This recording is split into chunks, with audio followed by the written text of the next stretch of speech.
on you, and 3, 2, 1, on you. Good morning. Thanks for joining us at the 2021 Oceania Vector Wero Whitewater Championships.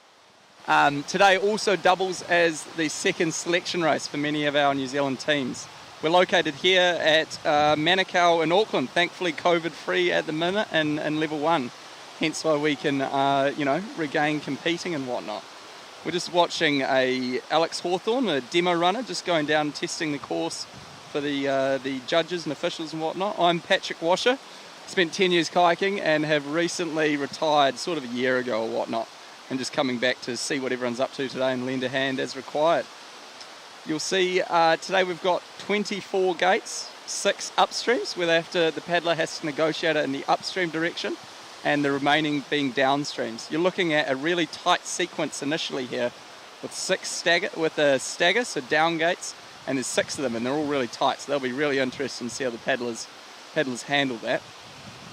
Racing kicks off at 9:10 with the C1 men, so in 9 minutes for all of you at home, and the K1 single woman follow shortly after. So we're seeing Alex Hawthorne just finishing up the course. Big drop there into the up gates. That's quite tricky, and you might see paddlers as they get tired at the end of the course really struggle there. And just for you at home that are less familiar with the course, if you touch the poles, you incur a 2-second penalty, and if you miss the gate or fail to negotiate it correctly, you get a 50-second penalty. So paddlers can come back from a touch, and many do, but a 50-second penalty more often than not, sort of a game over. There's myself, and I might need to get some sunscreen going. And it'll be exciting to see what everyone's got out here today. Perfect conditions, not a breath of wind, and I think should even be up to 26 degrees, which is no small task for Auckland. Like I was saying a second ago, it's the selection race, so we have within each class, so there's C1 men, C1 women, K1 men, K1 women. There is a senior team, an under 23 team and a junior team. So if this was a normal year, you would see the juniors, 3-man team for all of them, and they're competing to get in to travel to Europe usually and go to the junior and under 23 world championships. And then if you get into the senior team, you can attend World Cup events and world champs. That's really interesting. Obviously this year's a bit different with global borders still being shut down, but the athletes have obviously refocused, and this event, while always important, even more important. So he's saying these gates, gate 2 to 3 will be really interesting to see how athletes negotiate this. Some of the younger athletes may find it quite tricky, so could really be a moment where they separate the men from the boys really, really early on. It'll be really interesting. Today you'll see, later on you'll see our 2 Olympic boats, assuming the Olympics does go ahead in sort of middle of the year. You'll see Callum Gilbert in the K1 men. He is sort of early 20s, and I grew up paddling with him. He's born and raised in Tauranga and spent many an hour on our local Rotorua Rivers training before moving up here to take advantage of this really world-class whitewater course. And he's done really well and been part of it. He's been a mainstay in the New Zealand senior team for quite some time. Previously, he used to do C1 and K1, recently deciding to just focus on his K1. But you see, meanwhile, in the women's class, Luca Jones, she's currently I'm just looking over, seeing her spacing out the course with her coach, Campbell Walsh. She does both C1 and K1. So obviously that's twice the amount of leg work that has to be done, but there are synergies between the 2 classes. So she'll be off this morning in K1, and then after the lunch break she'll be through to C1. So it'll be very interesting to see how they go, and really get to access some of the world's best talent on show here today. Luke has been a multiple World Cup medalist and whatnot, so really is very experienced. Just a shout out to our sponsors down at the bottom. Thanks for all the help. This is a grassroots sport that's really done so spectacularly over the last 15 years, so really appreciate all your help. The paddlers all really appreciate it. And it's big thanks to all the parents and friends out here. It's a bit of a selfish sport 'cause there's only one of you on at a time, but it takes about 100 odd people to, facilitate that run. So, big thanks to all the parents out there just lending a hand. And, it'll be hot out there today. 26 I read on Met Service, so, I hope they got the sunscreen and whatnot. But there you see Luca Jones, front frame with Campbell Walsh, just deciding, typically an athlete, so they have they'll set the course the day before, and then you have demo runs go down, which they sort of do in sections, and then give you an idea of how you might want to do this. And then you go down with your coach typically, and sort of discuss how you want to do the moves. And then there's a lot of visualization, and in your warm-up, often you'll see people paddling around in these strange circles and seeming erratic patterns, and what that is, that they're visualizing their run and trying to imagine where the stroke is and what edge they got. And it's such a beautifully complex sport, but really does take a lot of forethought to get on top of it and give it your best. Here you're seeing in the start pool, they'll kick off in 4 minutes. A few paddlers just come up early and just warming up, getting their head in the game. These boats you see, nearly all of them with the advent of technology and all these amazing engineering progresses we're seeing. It's not all about Tesla cars. These are full carbon fibre foam composite boats. So while they're 3.5 meters, they're less than 10 kgs. If you get a new one off the factory line, it could be as light as 7. So that's only a couple of bottles of milk. It's really amazing stuff. And of course, you wear a buoyancy aid, so a life jacket and a helmet. And some of the older paddlers, you may be able to sort of see, they look really skinny. And what that is, while they do train hard and watch their diet, it's actually, they have in their waterproof gear is a life jacket built in, which has been a really interesting innovation we've seen over the past couple of years. So you go, men's C1, run one coming next. We've got James Senior starting off. He's in the men's under 18 category, and I spent many an hour training with him. James is a top lad, and it'll be exciting to see how he negotiates these gates ahead of him in just a few moments. I think as a C1, so obviously you'll see in your shot there, he's got his paddle resting on his boat, and it's an oar, so it's only got one blade and a T-grip at the top, which means that you'll either see people swapping sides, or you'll have to do a crossbow. So a crossbow is when you reach across your boat with your oar and do a stroke on the other side, and that does get quite hard in these tight technical staggers, but I'm sure James will do just fine. We've got C1 was the class I competed in, and it's really been cool to see these guys come along and get involved and whatnot. So it'll be really good to see what happens, because traditionally you start out when you're a young guy, you turn up to the club, start out in K1, and then you subsequently get involved in C1. So it's really cool to see these guys getting stuck in. It'll be interesting to see what we've got. Later on down the start list, we've got James Senior, then Blair Ashton, then Lewis Groves, then Cole Anderson, followed by his older brother Finn Anderson, Charlie Bell, top lad, he's a big lad, but he gets it done. Oliver Puchner, a really athletic guy. It'll be really interesting to see what he can put down. And then last off, we've got Jack Egan. Jack Egan and I trained many an hour together, and he's really something to behold. I look forward to seeing what he can do. And we've got several athletes here who could walk away taking the lead, but we're excited to see what happens. So starting off any minute now is James. And these athletes, obviously there's 8, so they all go through to the semi-final. In some of the bigger classes where there's more than 20, only the top 20 from first runs actually go through. So these guys will just do the one run. Some will do a second run in K1 this afternoon, and then other than that, it'll be home for a good sleep before day tour racing tomorrow with the finals and whatnot. Obviously last weekend we're in Manukau, and we had the first race on Saturday, and then of course there was the unfortunate series of events, which was the lockdown, and it meant that race 2 got postponed. So today actually functions as race 2 with race 3 tomorrow, with a possibility of a later race in May if the selection policy deems it. So we've got James just getting off to a nice start there, keeping his bow dry. going through 2. Always picked up an early touch there, which is regrettable. I'm sure he'll be kicking himself for that. But he's done that very well. You see the crossbow, so he reaches over and does a stroke on the opposite side of his boat. A few early touches there, which always adds a bit of scoreboard pressure at the top of a run, but I'm sure he's an experienced guy. I'm sure he'll do just fine. Coming over for the double upstream into 8. Oh, another touch that's regrettable, but I'm sure he'll be fine. Through to 9. This section here of the course is quite narrow, and the water really pushes you quite violently at times. But he's doing a not bad job there, trying to catch the wave into the up. Nice tight exit.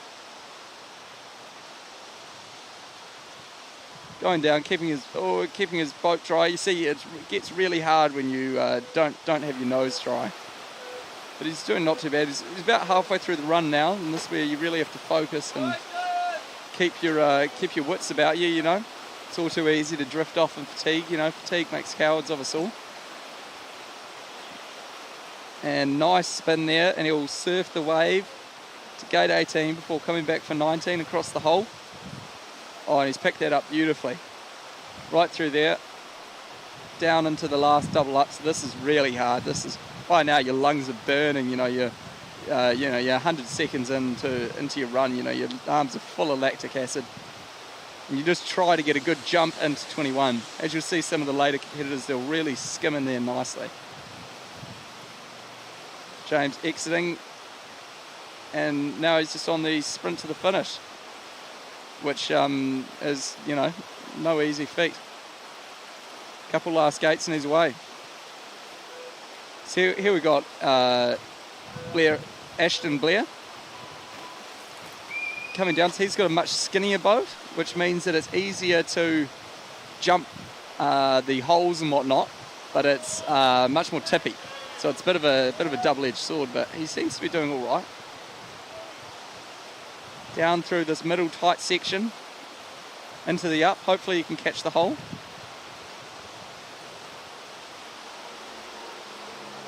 And into the spin.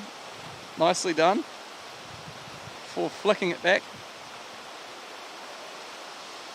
On the top. Yep. See that crossbow? Getting it through. Into the final double upstream.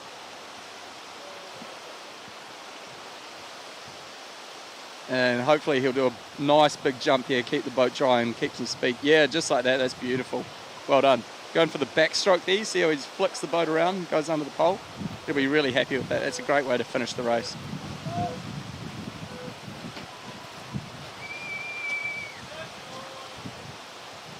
There he is, just getting through the last couple gates. Hopefully he can get through without a touch. Nicely done. Off to the finish.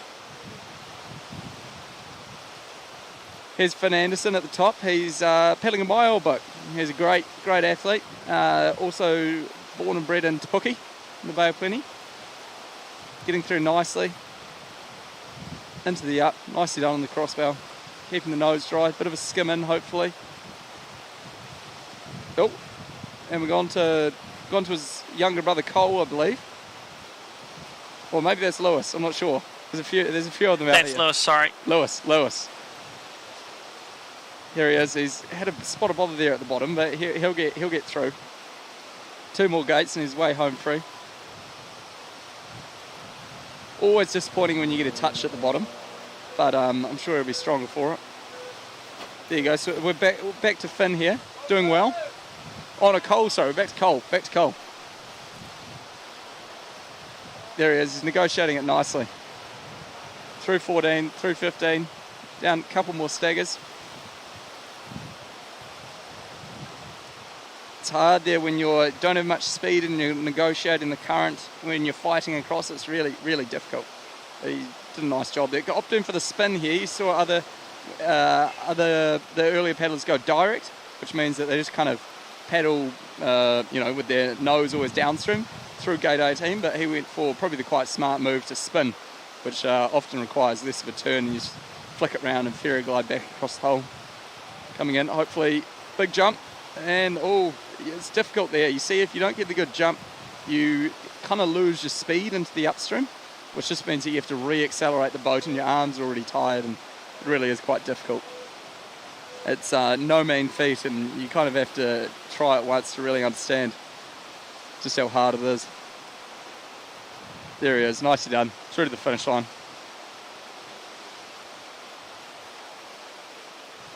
Beautiful. So jumping back upstream to his older brother Finn, my apologies, and looks to have picked up an early touch on 18, unfortunately, maybe one or two further up the course, but it's a tight course up there. You know, it's nothing to be oh, there you go. Oh, another one. That's unfortunate. He'll get through just fine though. Keep going. Keep your chin up, mate. Keep paddling. It's really hard as you get more fatigued. You really lose your form, and you start to make more and more basic errors, which all too often lead to penalties and such. And it really does add up. You know, 2 seconds. 2 seconds is a lot of time for these guys who train so hard. Here's Charlie Bell. So he's much bigger than the guys you've seen. He's super strong, and obviously has a bigger boat, a little bit more buoyancy. So we're really interested to see how he goes.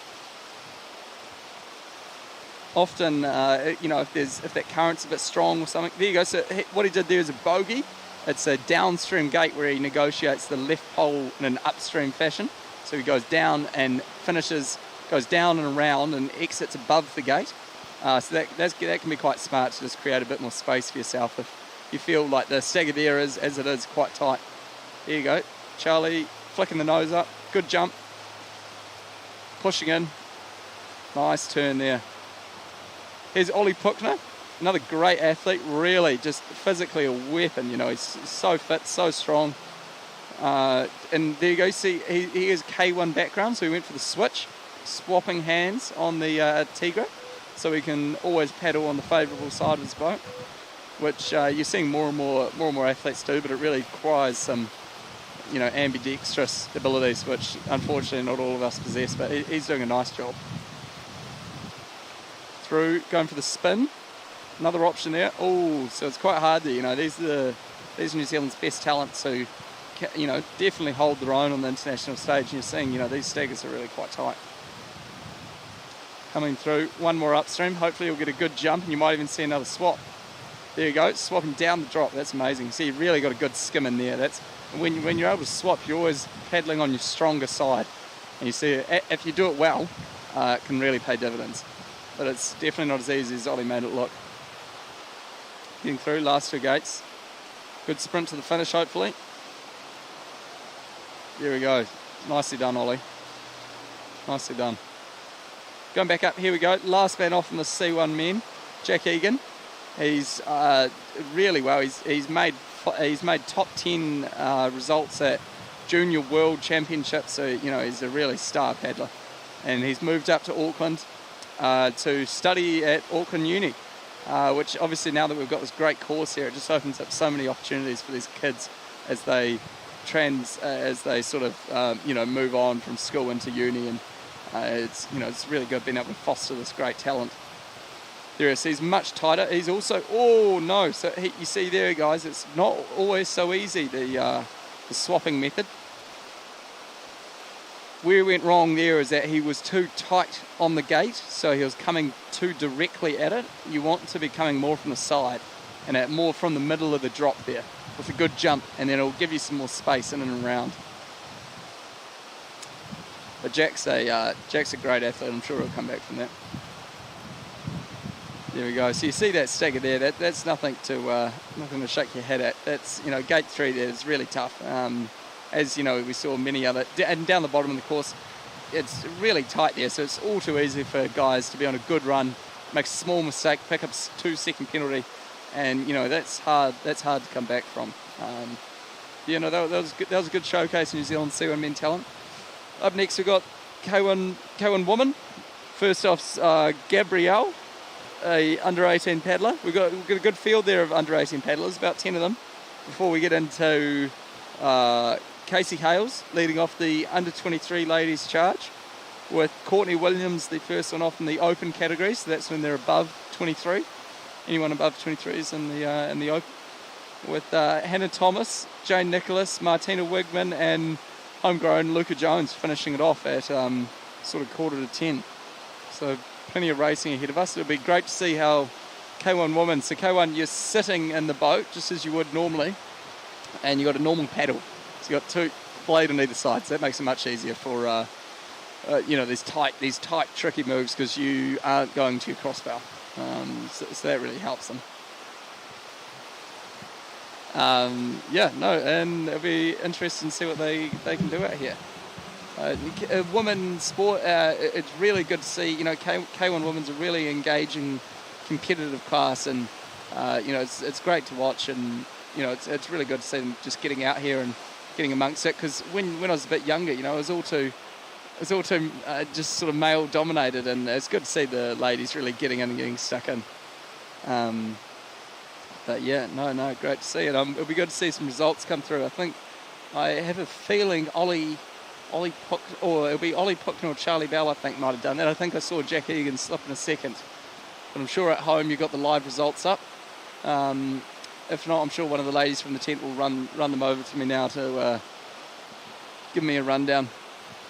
But so all those C1 men through to the semi-final. So today served as basically they had one run as the one selection race, the second selection race, which is that's hard because you could easily pick up a touch or two and boom, there you go. You're further down the results list, and that has very real impacts for your selection. And while it remains uncertain if we'll be able to go to international races, who knows? Might be a bit of an event in Aussie or something, and it really does it's very material for these guys and quite significant. You can always say we'll be back ready for the... Easy. So I think you will leave there, short break, and racing commences at 9:25.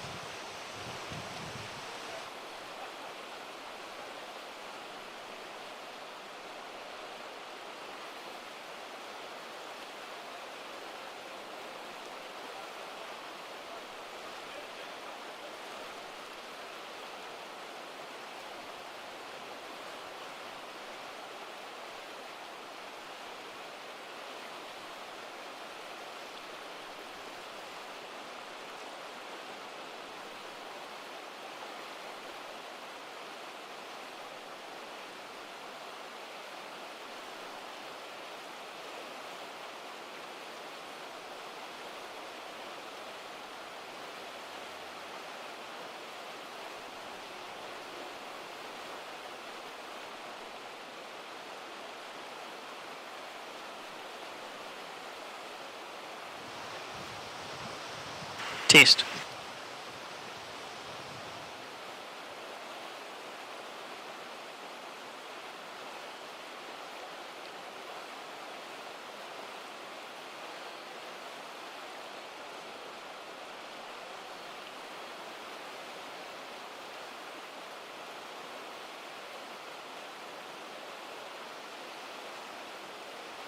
Up next, WK1.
Off.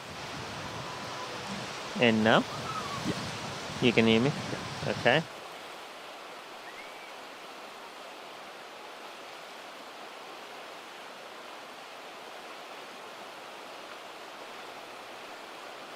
Sort of really got underway a few years ago, and she's really making the most of it here. You see this move, the C1 me and made it look really easy, but the gate 3's, no mean feat, and nothing to shake your head at. Gabrielle doing not too badly though. Through the first few gates into up 7. There you go. So just doesn't want to be in too tight there, hence the little backstroke first. But when you do those backstrokes, it really kills your speed, and when speed's your friend here. You kind of want to be skipping over the waves and all the rest of it, but you got to try keep it on the tracks sort of. And if you start going too fast, the train can all too often come off the tracks, which is that's not what you want. Here we go though. She's skipping through, hopefully through the middle of the gate. Yep, nice. Setting up gate 10. So often you'll see while there's gates.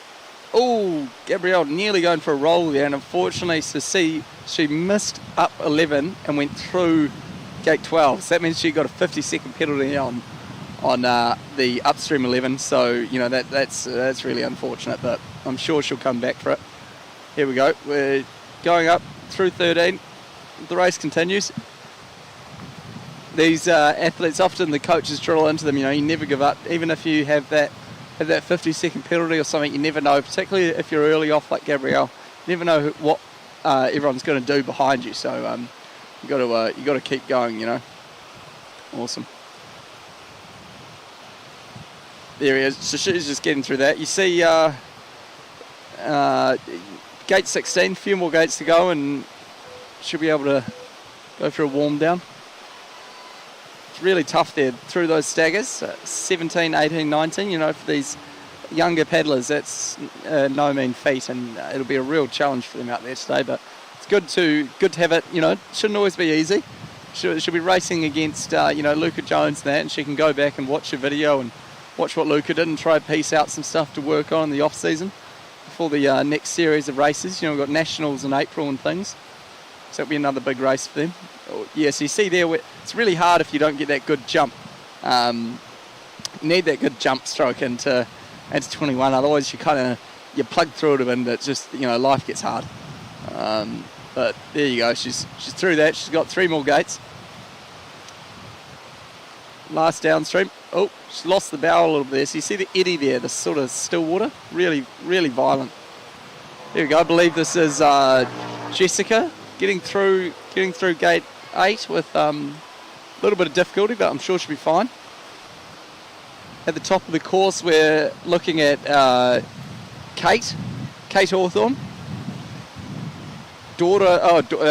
sister of her older brother Alex, who's kicking around today, and I paddled with for a long time, so it's really in the family. They're a real mainstay of the community, and great generous people.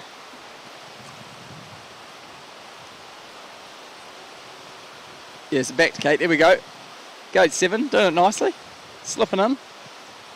Good exit. Keeping a bow. See your bow's nice and dry there? Oh, so it's a double-edged sword, because it means that you get more speed, but if your bow's too skimming over the too much white water, you can really easily lose your way, and it's no mean feat. There we go. She's going for the direct. Nicely done. Through gate 10. Oh, so what I was saying earlier, so you see gate 10 to 11 there. Wow, another paddler having a bit of issue there. There you go. So that could really be a, it doesn't look like much, but really could be something that separates the pros from the younger ones.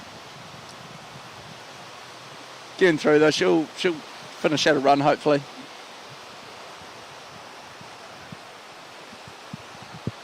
Nicely done through there. So these staggers, often you'll see staggers there, just a whole lot of gates in a row, but you'll need to sort of almost like a highway, right? Highways don't just have sharp corners typically. Typically they've got these sort of more gushing, smooth corners. So that's what you want through these staggers. You want smooth lines where you do the turn before the gate. So when you go through the gate, you're already heading to the next one.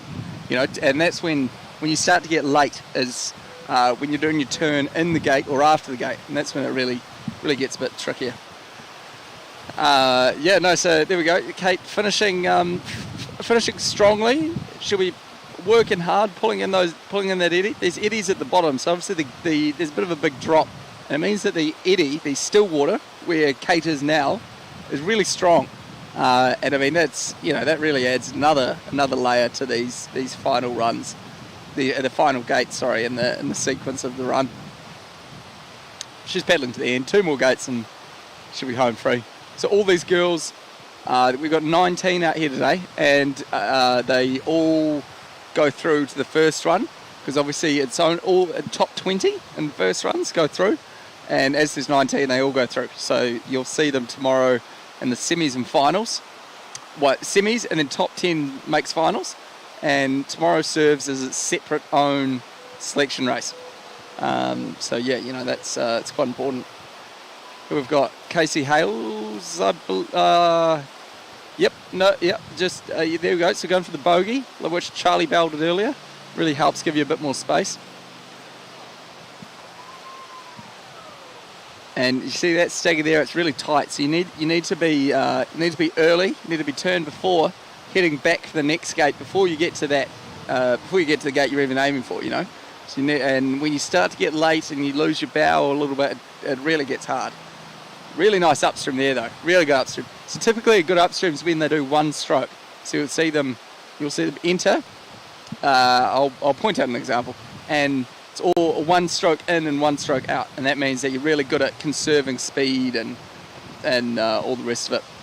Here we're looking at Pippi Earl from the ever great Kerry Falls. Spent many an hour there, real hotbed for local talent. Oh, so you see that hole there? So it's where the water really falls in on itself, and that's really strong. You've got to be careful there. And it's so strong that sometimes, as you saw with Pippi, she just kind of got spat in a bit early, and that can be a real dampener on your parade. Negotiated it well though. She's down through 12 into 13. See, when you just, those few extra strokes when you're a little bit lower, it really adds up, because you think, you're doing 6 upstreams and 24 gates, so you add in a couple extra strokes if you're a little bit off in it. It's a lot of extra strokes that really tires you out. So often you'll see, she's doing spectacularly, but often you might see a paddler, if they start to struggle at the top, it can be really hard to pull it back in. There you go, so going for the direct there, doing it nicely. Here we're up to Holly Sheaf, I believe. Yep. No. So she's a Tauranga paddler. She's had a few injuries in the past, dodgy shoulders and things, but she's really done a rehab well and has got through it, which is good to see, because injuries are never fun. You don't want them. But unfortunately, if you train a lot, it's sort of a byproduct. You can't avoid them often. You just have to try and mitigate them. Really did well through 17 with those backstrokes, just keeping her going backwards through the gates, going for the spin through 18. Nicely done. Here you go. She'll fairy glide across the top, keeping her nose up. Oh, and going for a bit of an emergency spin, but it was well done. So you'll do an emergency spin if you're not going to get round conventionally. And you'll think, oh no, I'll pull the pin here, just do a quick spin, get through to the up, stay on line. Here you go. Nice line in. Big jump. There we go. And you see here, one stroke, boom, exit. And if the eddy's a bit stronger too, with more current pushing you out, it does help your cause sort of getting out. And I think she might have missed that one. She's going back, doing what we call a bit of a research. And now we're back to the top. Here's Casey Hales. Studies at Massey University in Palmerston North, I believe. Really good little paddler. Spent many a year doing it. She's probably been in the game for coming up a decade, I'd assume. Started young, out of Hawke's Bay. Another one. Really did nicely through there. Unfortunately, she got the touch, because she really turned back early and positioned well into the up. Not too bad. Good little powerful paddler. Nicely done here. You'll see she came in, engaged her edge, so it means that you put the edge of the boat down and really get some pressure on it. Helps you with your turn. Through 9, down through 10, see, setting it up.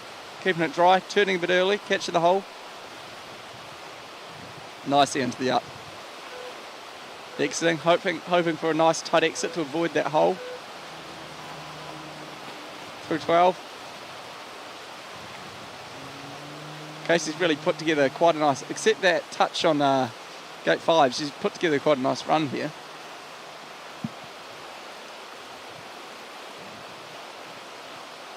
Just finishing it off. Approaching the real tight stagger, which we've seen some difficulty with through 16 to 19. Going forward, oh, just getting back for it. And she decided that she probably didn't get it, so she went back to just make sure that she got it. Paddlers are allowed to do that. And then going for the spin. See, a little bit, should have spun a bit earlier, and she would have got through that nice, but she's recovered well. Caught the hole well.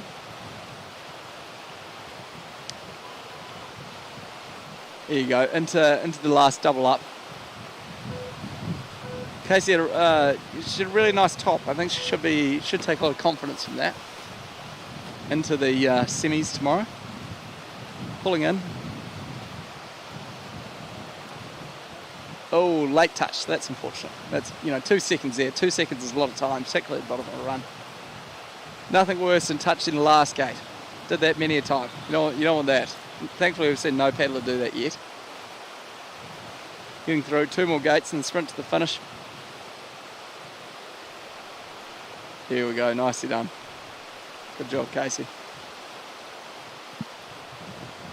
Here we see Jamie Wilson, another young paddler from a year or two to Casey's junior from the Hawke's Bay region. Studies at the Waikato University. Taking full advantage of training on the river, and only now with the Huntley bypass, you're only less than an hour and a half away door to door, so it really is no excuse to not get up here and get a good training session in. Cat caught that brilliantly. That's best we've seen all day. Oh, that sucks. She really caught that hole there superbly. Should be really stoked with that. There we go. 15, nicely done. Through 16. Going for the spin. Great spin. Hopefully she can keep her nose high. Spin her. Oh, going for the direct.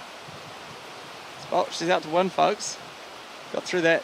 She copped a touch, but sometimes you can go direct and have a touch and it's still faster than a spin. It's be interesting to see what the coaches pull out of the splits there. Jamie's putting together a really good run here. Good jump into the... Oh, nicely done. Great job. 3 more gates and hopefully she pushes out.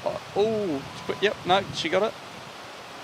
She's a little bit late there, so you saw that she ended up in the eddy.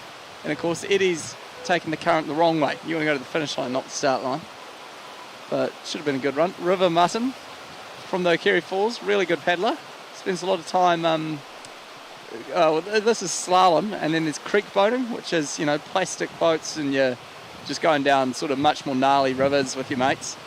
So it does a lot of that. Really, really capable paddler, and this Whitewater is, no factor for her. This is easy. It's virtually flat water to earn it out. Last double up. Should see a really good boof here, hopefully, putting all her creaking to work. Oh, geez.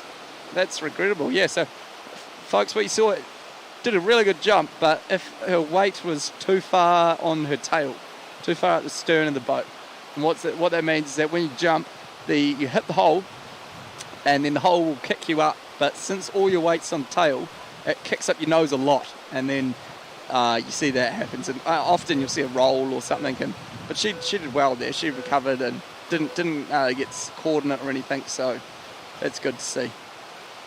But always a bit of pill to swallow, but River did well up until then.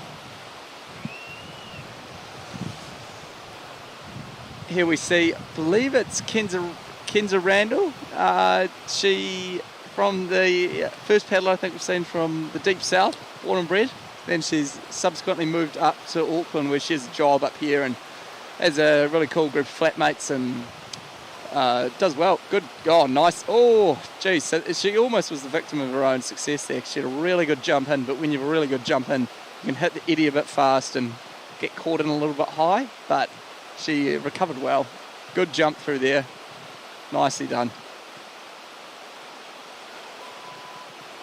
Getting down. Here we see Courtney Williams. Grew up with yours truly in Tauranga. Really good paddler. Spent many a year doing it. travelled to Europe countless times, a regular member of several of our representative teams and whatnot. Doing pretty well through here. She should go for the spin. Assume she'll go for the direct through 18-19. We'll see how my assumptions pay off. Oh, nicely done. That's great. The K1 men will be looking at that just to see how it's done.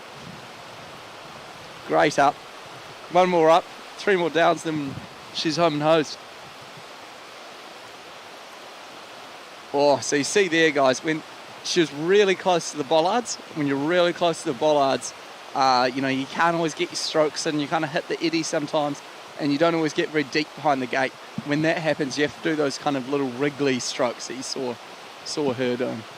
Here's Hannah Thomas, real rooster on the tour. She's really funny, really good paddler too, though. Really, just physically really strong, really motivated, and has had quite a lot of success. So I'll be interested to see how she goes. Through 15, nicely done. Approaching the tight stagger. Be interested to see how she goes. Wow, direct, guys. So that's the first thing I've seen yet. She's done that really well, really well. So you see how it started to get a bit tight towards 19, and when you go direct, it means that you've got a lot more speed on the boat, and speed you don't always want. Nearly always is your friend, but not always your friend. And through 18, she'd probably wanted a little bit more time, but I mean, hell, she got through there fine. Nicely done. This is a great run from Hannah. Good jump. Two more gates, and then she's done. Here we go. I think this is Joan Nicholas. She's a bit tight there, but she's getting it done. Nicely done over the holes. Good jump. Nicely caught that. There you go. So you see, that's the experience there. She just knew that there was the hole there. She was waited on the stroke, just caught it nicely. Jane's mid-20s, qualified doctor who does practice out of Tauranga Hospital, I believe. She's taken a little bit of time off now to just focus on what will hopefully be the Olympic campaign. She's all through to the Tokyo 20 Olympics representing the Cook Islands. Spent many a year kayaking. Here we're up to Martina Wigman from the Netherlands. Really good paddler. Like River Martin, she spent many a time creek boating out on these big rapids that I wouldn't dare enter. So I mean this is nothing. Here we see Luca Jones at the top. She's just going through her final mental rehearsals. Be really interesting to see what Luca can do on this course. This is her home course. She lives nearby, trains here daily, sometimes twice a day. And obviously Luca, I've really enjoyed seeing on her Instagram all the various home workout things she's been getting up to over these lockdown times. It's really encourages you to get off the couch. Here we go. Good start. You'll see her through gate 1 here. Really tight stagger here. But she is, wow, she's going direct. That's amazing. She did get a touch, which she will regret, but, that was really fast. Look at that. Straight through there, through 6, into 7. She made it work. Here you go. Into 8, quite a wide line. But it gave her a little bit more time. Just clipping the wall there. So you see, on her turn, she kind of stalled out for a second. That's when she hit the wall and lost a bit of her speed. Here we go. Oh, that's unfortunate. So you see, even the best. This is a tough course out here. She's the silver medalist at the Olympics. This is as good as you get. And we all make mistakes. We are but human. But she's really pulled it back. Luca's such a vet. She knows. Doesn't lose her mental composure, even if she has a little bit low into an up or something. It's just no factor. I'd expect to see her go direct through here, maybe no spin. There you go. I stand corrected. And see, it worked out well. The spin in 17 allows you to exit higher through into 18, 19. Gives you a bit more time. There you go. Went for the sweep there. Worked out all right. Big jump into 21. Hopefully she'll do this well. Oh, wow. Yeah, that's superb. That's the best we've seen yet, probably. Backstroke up, which is we just sort of start at the tail and rotate round, just putting your head under. Strong hole there, nothing to be... Can't shake a stick at it. You really got to get a good jump there. Otherwise, Luca, she's so strong, so fit, and, even that hole can hold you back. There we go, into the lead. Nicely done. Well, that's it for the K1 Women's Single. up next, I believe we've got, we have the C1 men's second runs, I believe. So they're at 10:26. There you go, the results. Martina first, Lucas second, Hannah third, Jane fourth. A lot of touches out there, you know. I think we're yet to see a clean run. Maybe one of the C1 men did it, but it's a really tight course, and you know these guys will really want to, you know, and particularly, you know, that's something for the boys to watch later on, and the C1 women, you know, any of the ladies we've seen now will also double up in the C1, and you know they'll really take away from that. Look, guys, when it's south of the poles, you know, it's quite tight out there, so that'll be interesting. But as you see, the queue next to them means they're all through to the semi-final tomorrow. So yeah, coming up next, run 2. So what that means is run 2 for selection purposes. So selection race, you have 2 runs. So this is kind of a bit of a ghost run, sort of. So for the Oceania champs, you have your 1 heat run, semi-final, with the top 10 in the final, and then obviously medals given based on the finals. But for selection purposes, which this doubles as, you'll have a second run. So yeah, hold tight, grab a cup of tea, and we'll see you in sort of, you know, the best part of half an hour.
Good morning. Welcome back to the Men's C1 Invitational.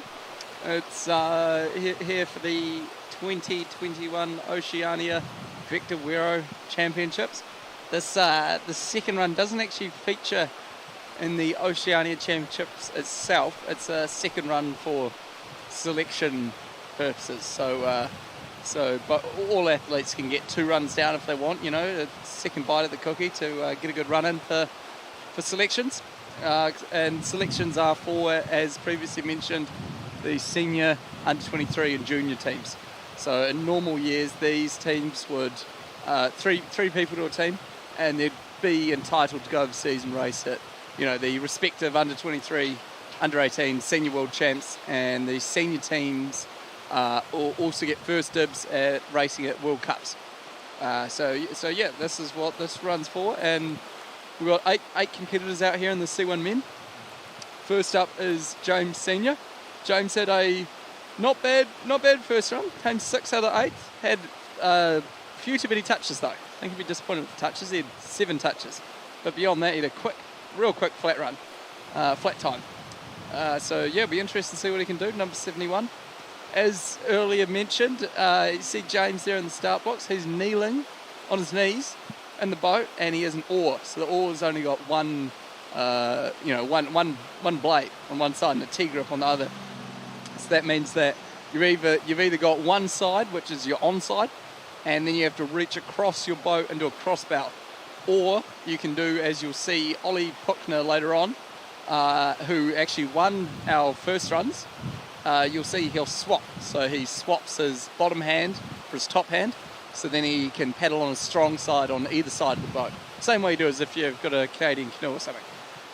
So yeah, interesting. From the first runs, Ollie Puckner was first, time of 1:09 with a touch. Jack Egan was second with 1 touch, 4.5 seconds back, and third was Finn Anderson. He actually was quite fast, but he had 5 touches. And a touch is a 2-second penalty that's incurred when the paddler sort of hits the gate. Can be with his boat, can be with him, can be with his paddle. If he's paddling by and the water splashes up, that's fine. Judges should be onto that. And if you miss the gate, so if it's downstream and you go upstream, green gate. If you go the wrong way, same way with the upstream gate, that's 50-second penalty. Or if you miss it, is also a 50-second penalty. So for these guys, 50 seconds is game, set, match. But as we saw on the first runs, paddlers can come back from just a touch. That's not the end of the world. So yeah, it'll be great to see what these guys do. It's best of 2 runs for the selections, I believe. So, it's anything up for grab. Jackie, you can expect him to come out hot. Finn Anderson, hopefully he puts down another solid run. Charlie Bell, he had a bit of a tough go on the first one. Ran into a few troubles there, but I expect a good run from him. He's a really strong big guy. So, he'll just mow through this Whitewater. Hopefully he can stay off the poles. So there you go. Thanks to our sponsors out there. You see them just at the bottom of your screen. This is it still is a grassroots sport, with a lot of these paddlers getting parental support for their friends and families, and some even work a little job on the side. So big thanks to those guys for putting on the race today. It takes it all. And as earlier mentioned, it's a bit of a selfish sport. There's only 1 or 2 of you on the course at a time, but it takes probably 100 volunteers here, and none of them are paid. They're all just friends and family here, just doing the judging, doing the iPad operating, doing the running, which, if Met Service is to be believed, it's meant to get to 26 today. So don't envy those runners. But yeah, it'll be interesting. So we've got first run off in this second run, C1 men, at 10:26. So that's 4 minutes time. Yep, sure. And thanks. And with that, we'll go for a short break and pick this back up in 3.5 minutes.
go, welcome back. Here we've got James Senior off shortly, and as previously mentioned, kneeling, one bladed oar.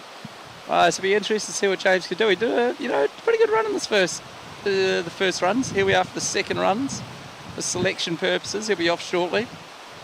Hopefully, we're yet to see a clean run today.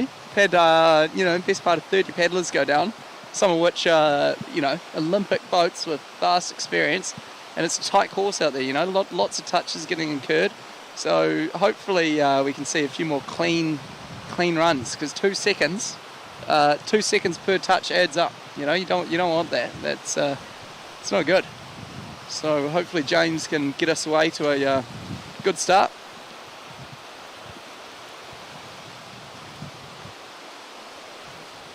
After James, you'll see Ashton Blair, Lewis Groves, Cole Anderson, Finn Anderson, Charlie Bell, Ollie Puckner, with Jack Egan finishing up at 10:33. So it's pretty quick here, only 8 of them. Really good hotbed for young talent there. You see Jack Egan and Ollie Puckner kind of lead the way. Charlie Bell's definitely in the mix too. Within this good group, Finn Anderson nipping at the heels, Cole in there too. It's good to see these young guys really coming along and getting stuck in. So we've got a minute off the start now.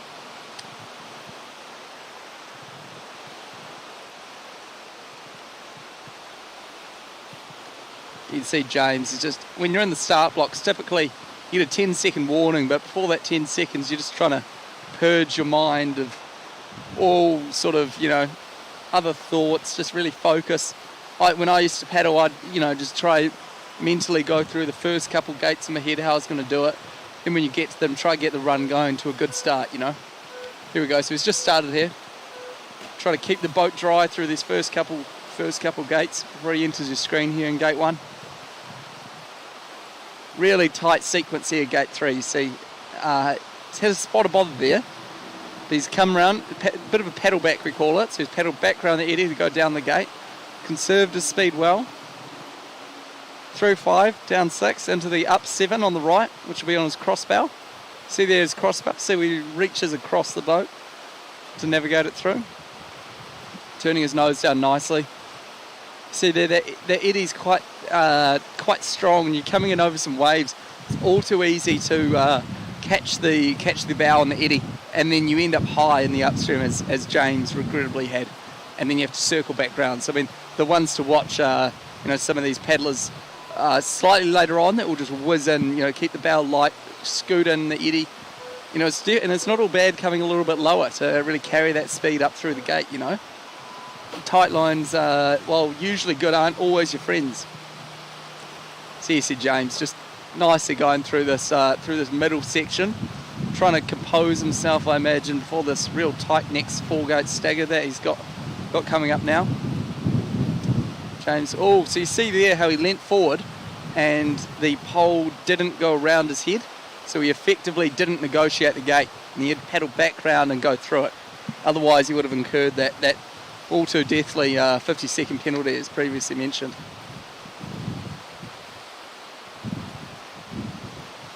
There we go. So good start for James. He's had, things aren't always, it's not easy out there, guys. So there's a good double up here. He's doing well. Hopefully we'll have a good solid finish here. Nice jump, skimming behind up 21. Not bad from James. Push in. There he goes, exit out, nicely done. 3 gates and he's home and hosed. Oh, I see that. Look, we saw Luca Jones, our Olympic boat, have a bit of issue there, and it's not an easy course. You've got to keep your wits about you, and all too often, you're at the bottom of a run, you're tired, you're fatigued, your mental focus slips a bit, and that's when you see these small errors like that creep in. You don't want that, because that's sort of a second and a half, and you need all the help you can get. Here we see Lewis Groves. He's a really talented young paddler. Oh, that's really unfortunate there. You see he's coming in over the hole, and there's such a differential in current. So in the middle of the stream it's so fast, and then in the eddy it's just deadly still. So if you're entering and you're not got your full wits about you, it's all too easy to sort of hit it and get a bit out of control. So that's really unfortunate. Here seeing Cole Anderson paddling my old boat actually. I used to paddle for 10 years and there's a few of them floating around. I'm proud to see. Good to see Cole. He did that. I don't think I could have done that well, so that's really good to see. Here we go, back to Lewis here. He's doing well. Through 14, mentally collecting himself on those tight staggers and the demanding double upstreams at the bottom. Going for the spin. Smart. Hopefully your exit's nice and high. Turns back. Catching the hole. Yeah, he caught that nicely. He did well through there. Here we see Cole seems to really be getting after it this run, which is good to see. He's got some good speed. You see there that crossbow. You see the boat kind of turned up and he lost it a bit.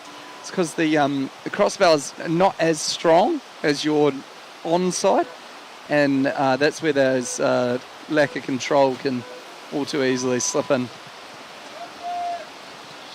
There he goes into 13. Not bad. See, gates are a bit more spaced apart here, hence why these paddlers often can have a moment to take some deep breaths and refocus.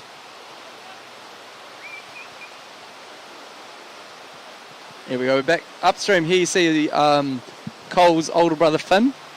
Another, obviously, the brothers, born and raised in Te Puke, a local staple of the CSBOP Canoe Slalom Club.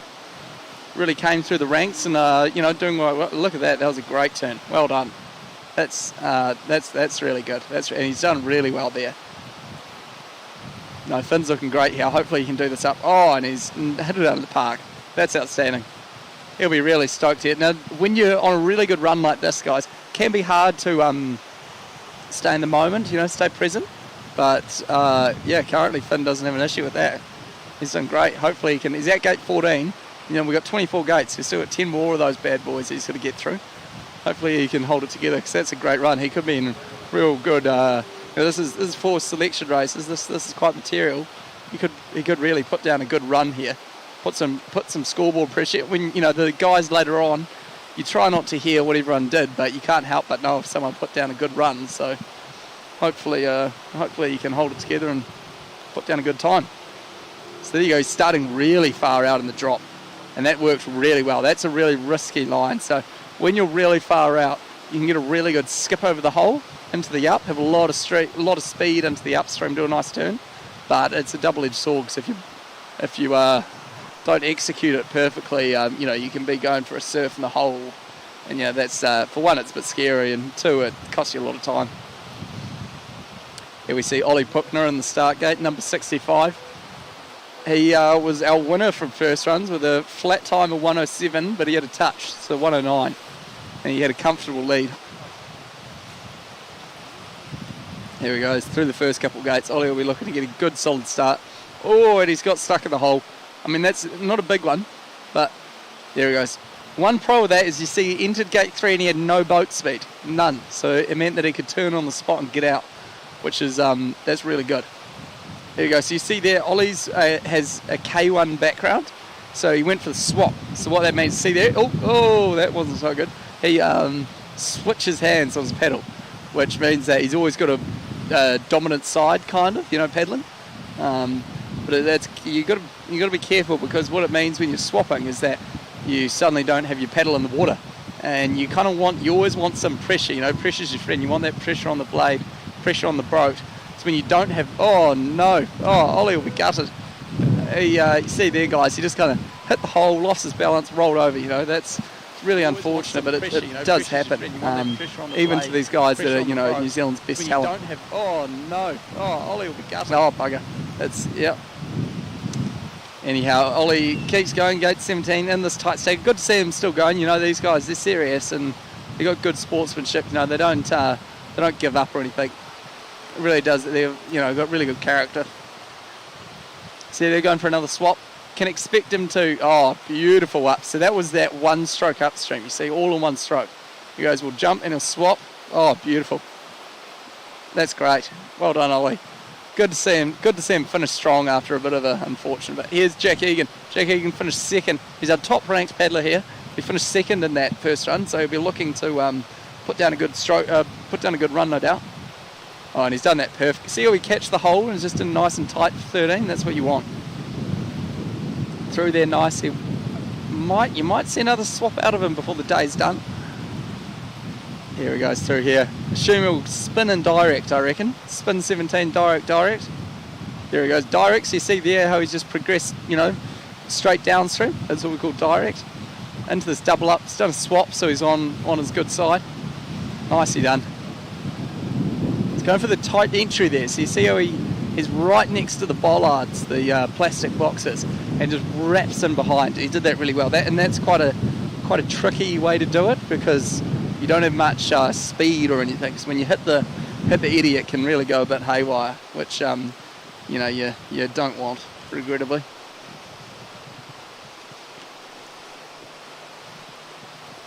Interesting. So it'll be great to see where these results come out when the lovely ladies in the compiling tent have put them together. But it looks like Jack Egan might be out to a lead there, which is good to see.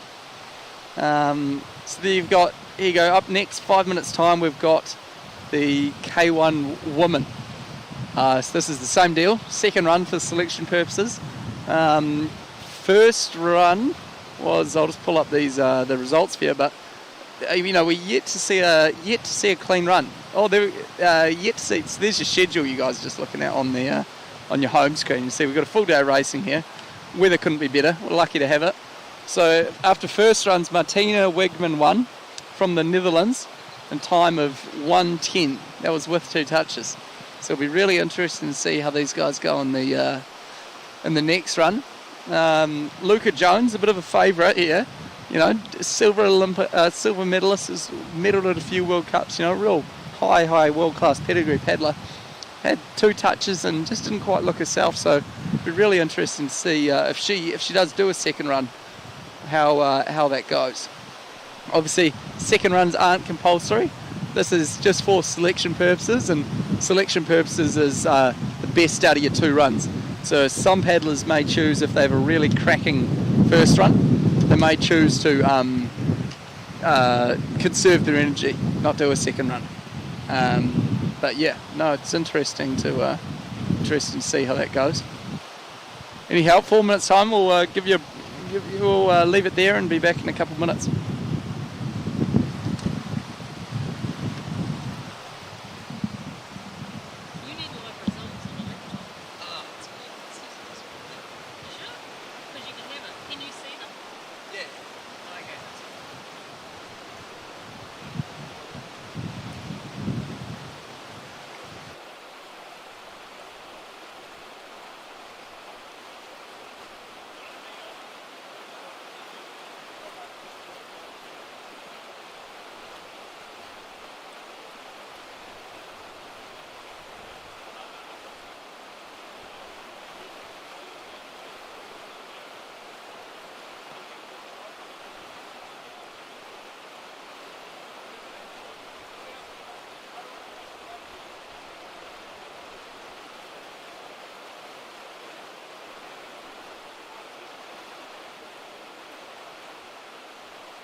So welcome back. Here we've got the second run, K1 Women Invitational, optional for selection races. You know, you're allowed 2 runs for your selection race, best of 2. So you see in that first run, first C1 men we just had 10 minutes ago, Charlie Bell chose to not start. That's because he will have been doing K1 this afternoon, and 4 runs in a day. You got to think, you warm up for 20 minutes, you cool down for 10, it all gets a bit much. So he tactically chose to not do his second run, which could be wise. It was great to see too. You saw the results screen a little while ago. Jack Egan, first clean run of the day with the cracking time, 1:04. Great to see. So here we got you on our screen, Gabrielle.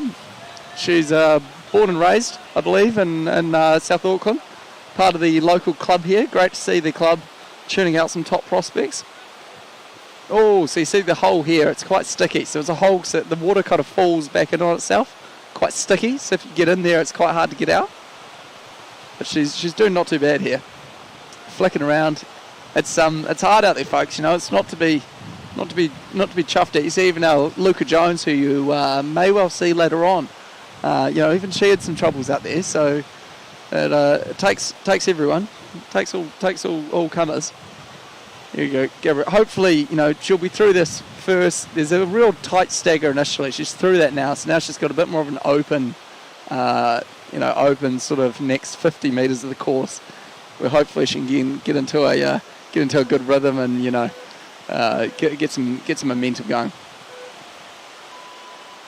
There we go, nicely in behind the up, exiting out, doing well. Gabrielle through gate 9 here, doing nicely. Catching the hole into the up. Oh, she just fell off the back. Yep, so you see there, guys, she missed the eddy and she's hit gate 12. So since she never got to 11, that means that she got a 50-second penalty on that. But it's a tough gate. It's a tough gate, I remember when I was a bit younger, there's nothing wrong with a little 50-second penalty here and there. These things happen. It's more about taking part sometimes than the actual winning or not. She's doing nicely though, through 15. She's setting herself up. She's back ferrying for 16. Tight stagger there, so she chose to just be a bit more cautious. Through 17. Yep. Oh, she's had a spot of bother there. There we go. Nicely done. She's just got a few more gates to double up, and then she's all done. There is a few other paddlers on the course at the moment, so hopefully we don't have a catching up situation. That's never good. There you go. She's through 18. Picked up a touch or two, but hundreds died, thousands turned away. Through 19. Oh, she's in the hole. She's in. Yep. Oh no, she's out. She's out. Well done. Easy. Through 18. Through 19. 2 more upstreams, 3 more downs, and she's done for the day.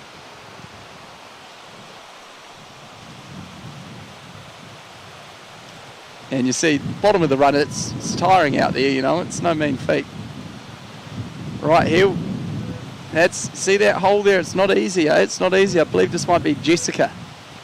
It's hard. Oh, we've got another paddler on the course. See, now we're up to Eva.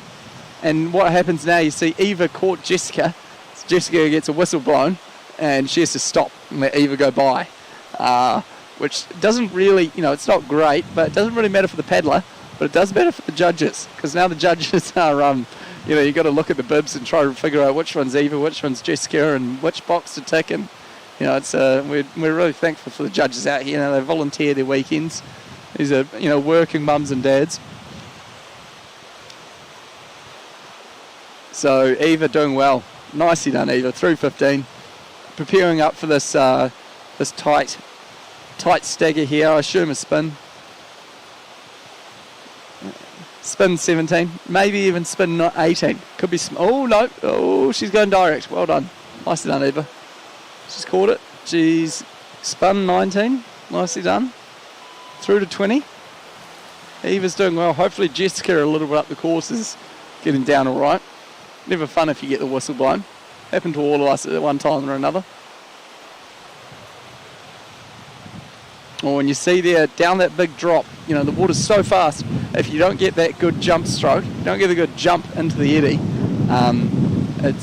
can be quite hard. Can be quite hard. There we go. Now we're back up the course to Kate Hawthorne, younger sister of Alex Hawthorne, who's a real mainstay of the kayaking community, having paddled for about 10 years, hanging it up, but still gets involved, you know, coaching and just a bit of recreational paddling on the weekends. Good to see Kate doing well. She had a nice high exit there, but she didn't get across very much.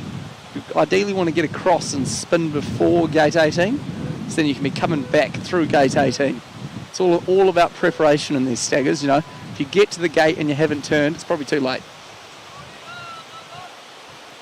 Here we go, Kate, doing nicely. That's 20.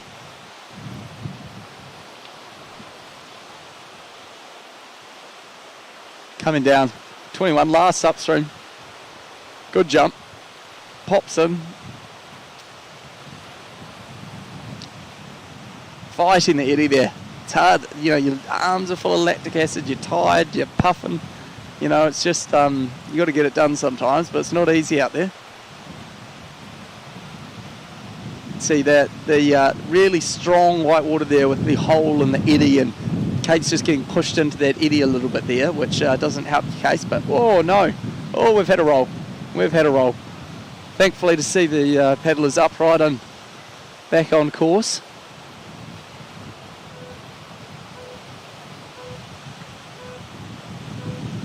Doing just before that, you know, it's tight. It's the water through there, 15, 14, 15, 16.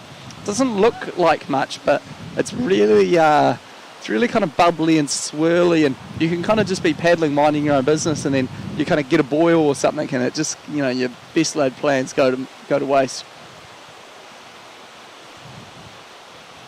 Here we go, catching the hole. Nicely caught the hole. That's great. Look at it, right into 13. Good bow rudder. That's that draw stroke she did. Nice high exit just to give us some space on 14.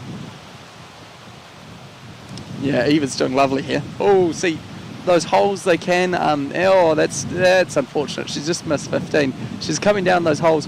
When you don't have a lot of speed, you're kind of like a train on tracks. You know, you aim somewhere, you go, you skip the holes, it's all hunky-dory. But if you're just a little bit off or you mistime a stroke, you hit one of these holes out here, and it can be tricky. You know, you can just get bounced a little bit offline, and it's not easy out there, you know. Doing well, coming in below. She'll circle back and get that gate. Exiting nicely. Here we go. We've got another paddler on her heels here. That's Pip Wero, I believe. Good helmet on her. That's a creaking helmet there. Her head's safe.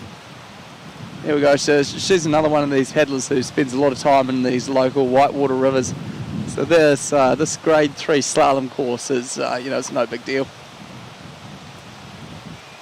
There we go, catching the hole nicely, turning back. Oh, and we're up to Holly Sheaf. Holly Sheaf's a really fit, young, strong paddler out of the Tauranga CSPOP community. Doing well, catching the hole. Oh, she's just kind of fell off, but she's paddling hard. She'll make it work. See, there being low isn't always... Ideally, you're in nice and tight into upstreams, you know, less distance, but nothing wrong with coming low if you can kind of carry some speed, pardon me, and run up against the wall, and, you know, it's not the end of the world. Holly doing nicely through 14.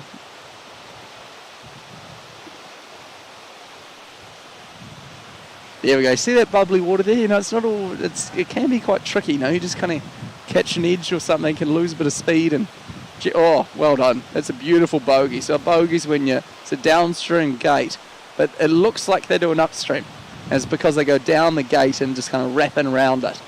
So that's impressive. That's great to see. Here we go. Back to the top here. Good to see. Nicely done. Nicely done. Oh, bit of a touch. That's unfortunate. She works it out. Hopefully. Oh, yep. Carlia, she's had a spot of bother there. I'm not sure quite what happened. I think she's decided to just move forward with things and progress down the river. Yeah, so you see here, it's really hard when if a run doesn't go quite your way, really hard to stay with your eye on the ball and in the game, and it's not easy. And you see Carly here, we've all had them. You know, it's not fun. It's not fun, but she's doing her best. Here we go, back up to Casey Hales, a product from the Hawke's Bay region, currently trains and studies in Palmerston North. Great whitewater course out there and against the hills there in Shannon. No doubt she gets out there for a few training sessions each week. Casey doing well here. You know, she's not terribly lofty, but she's got some strength on her, that's for sure. You see her just bounce over this whitewater like a Suffolk.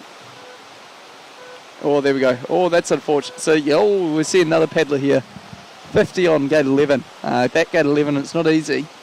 You really got to sort of prepare and catch the hole and run it nice. Here we go. See 13. That eddy, it's kind of one of those slack eddies. You know, there's not a clear current differential or anything. You really have to fight and slog into there sometimes, but she's through it. She's, moving on with things. Back down the river here, she's running into this tight stagger. Going for the spin. Nicely done.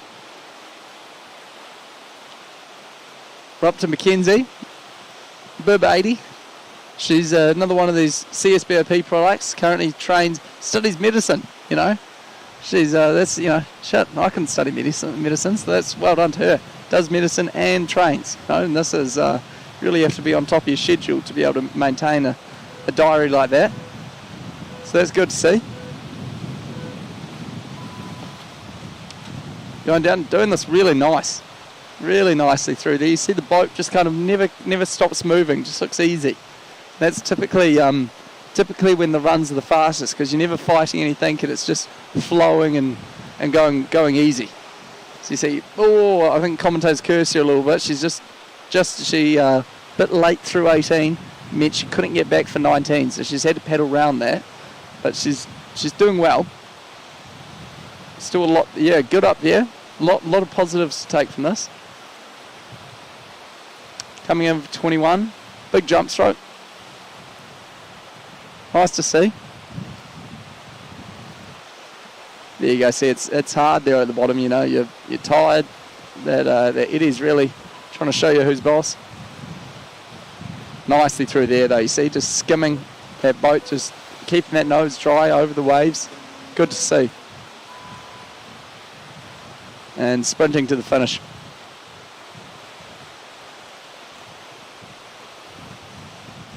Into second. Nicely done. Here you see Jamie Wilson into the tight stagger sequence. Oh, nicely done. You see the boat really skimmed in there well. Going for the bogey, high exit. Bogey gives you a much higher exit, so you got much more time for 18, 19. So you can, as she did expertly, you just skim right through, So you take a bit to give a bit. You take a bit of time. Here we see River Mutton. River's a real talent, she's got great edge control and all the rest of it. And you see there, she just made mincemeat of that little hole into up 11.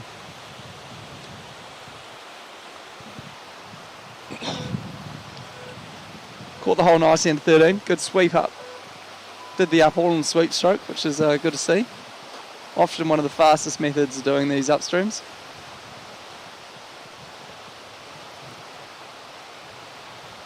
Oh, so you see there, she jumped, and we saw this in Rivy's first run where she jumped on the big drop and was just on her tail a bit and got into trouble. And she had a small sort of version of what that happened there, but she recovered well. Here we go. Oh, yep. Oh, she's through it and into 21. Hopefully she can get through this nicely. Good jump. There we go. You see how her body remained sort of neutral, remained kind of upright. Means that she didn't have that weight on the tail when she was able to control the nose a bit better. Through there nicely. Oh, nicely done, Rivy. Well done.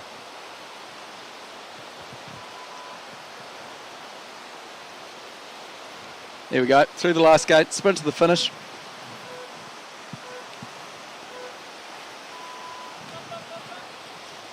Here we see Kenza Randall on the course, doing well. Lives and trains here, home course, which has to count for something. You know, you got to know the river just that little bit better than the next person. It all helps. Expertly through 19. You see, she's leant back, did the sweep, got through it, nice and tight into 20.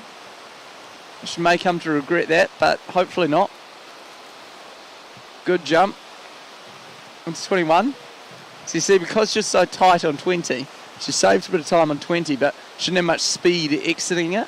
And when you don't have much speed exiting it, you don't have much speed over the drop. And if you don't have much speed over the drop, you kind of don't always get such a great run into that next upstream. So she kind of, you saw her, she had really put in like 1 or 2 power strokes there to get in behind the up. But there you go, into first. Nicely done. You're about to see Hannah Thomas come through the first sequence. Hannah, a real talent. She's super strong and knows what's up. Good technique. So we're down to Courtney now. Courtney's another season pro. She knows she lives in Green Lane, so she it's only sort of 10-15 minutes away. So from us here in Manukau on this beautiful Auckland day. So it's a home course. You know, she knows that how to, what edge to do, what stroke to do in each hole. You're timing it nicely. Back to Hannah. Hannah's she's on a mission. She's getting through here nice. Into 11. Oh, what a pro. Oh, no. So she's a victim of her own success there. She caught the hole so well, she ended up high. And when you're high in the upstream, you kind of got to paddle around and jiggle about to get back below it. But no, Hannah's really good. There we go. See her exiting, down 11. Catching her breath before 15. We're really starting to see these top few women come down now. You'll see Luca Jones off. Oh no! Oh bother! She's had a roll. Hopefully she negotiated the gate in an acceptable fashion.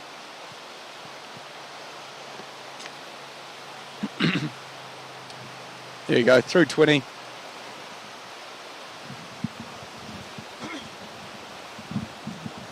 Into 21, nicely done. 3 more gates. Oh, she picked, you see there, guys? So she came up high and went to turn down and just collected the pole with her nose. Here, joining me in the commentary box any second for these last few hot women is, fast woman, is Ian Mercer.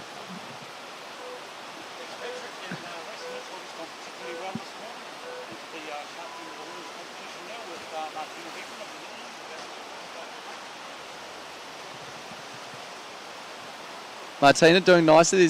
We've seen a lot of people struggle with this third gate as they have to kind of negotiate over the hole and whatnot, but she's really done that superbly. That drawing on that Whitewater experience she has.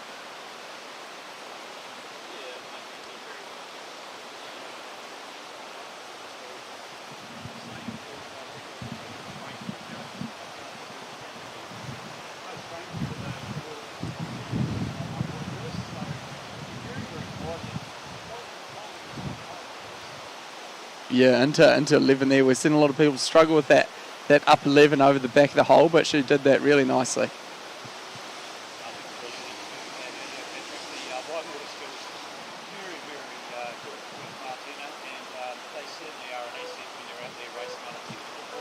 Now we're about to see the charge of the final competitor, Luca Jones of New Zealand.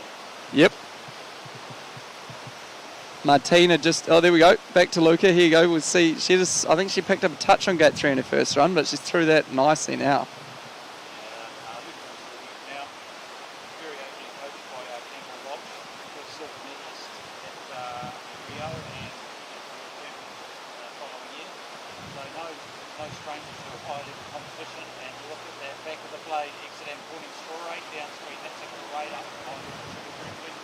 Outstanding stuff.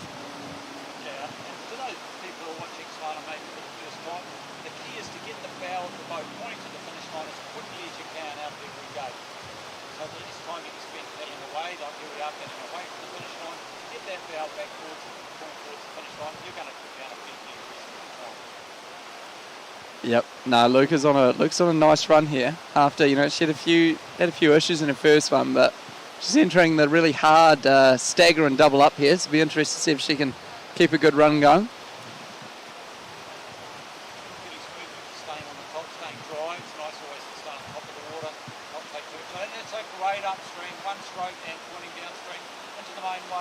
up on the right to go, sorry, up on the left to go. Bounces in there, you'll see the water there pushing it back towards that hole in the current. Terrific stuff. Sprint to the finish.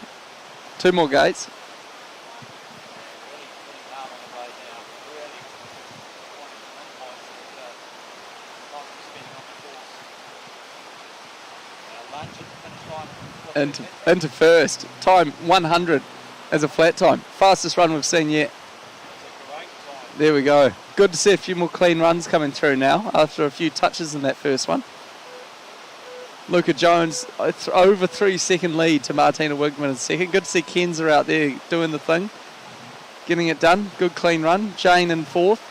Jane Nicholson for Cook Islands. That's great to see Jane from an era that was not had in the New Zealand Open last weekend. Of course, Jane Pelican with a medical career as well. And I spoke to Jane earlier in the week and she was saying she's just taking a bit of time off to start to focus on her build up to Tokyo, which looks like it's going to go ahead later on in the year. I believe 130 something days to go to race over Tokyo.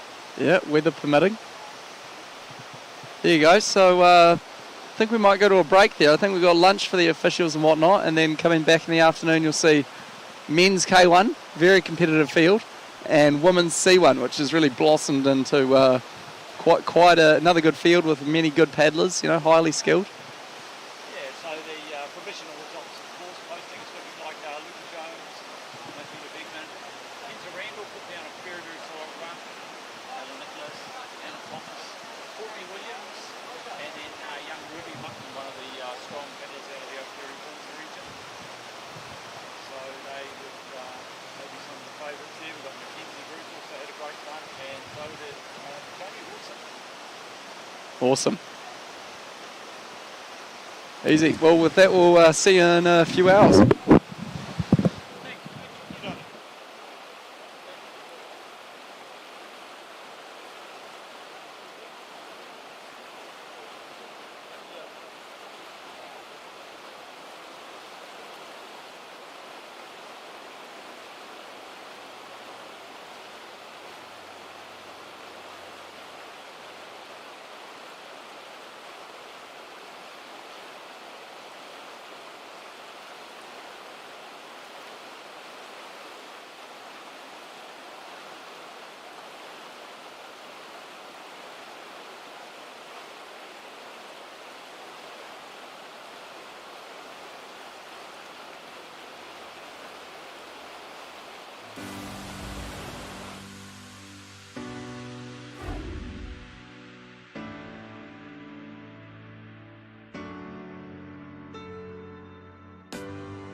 cue.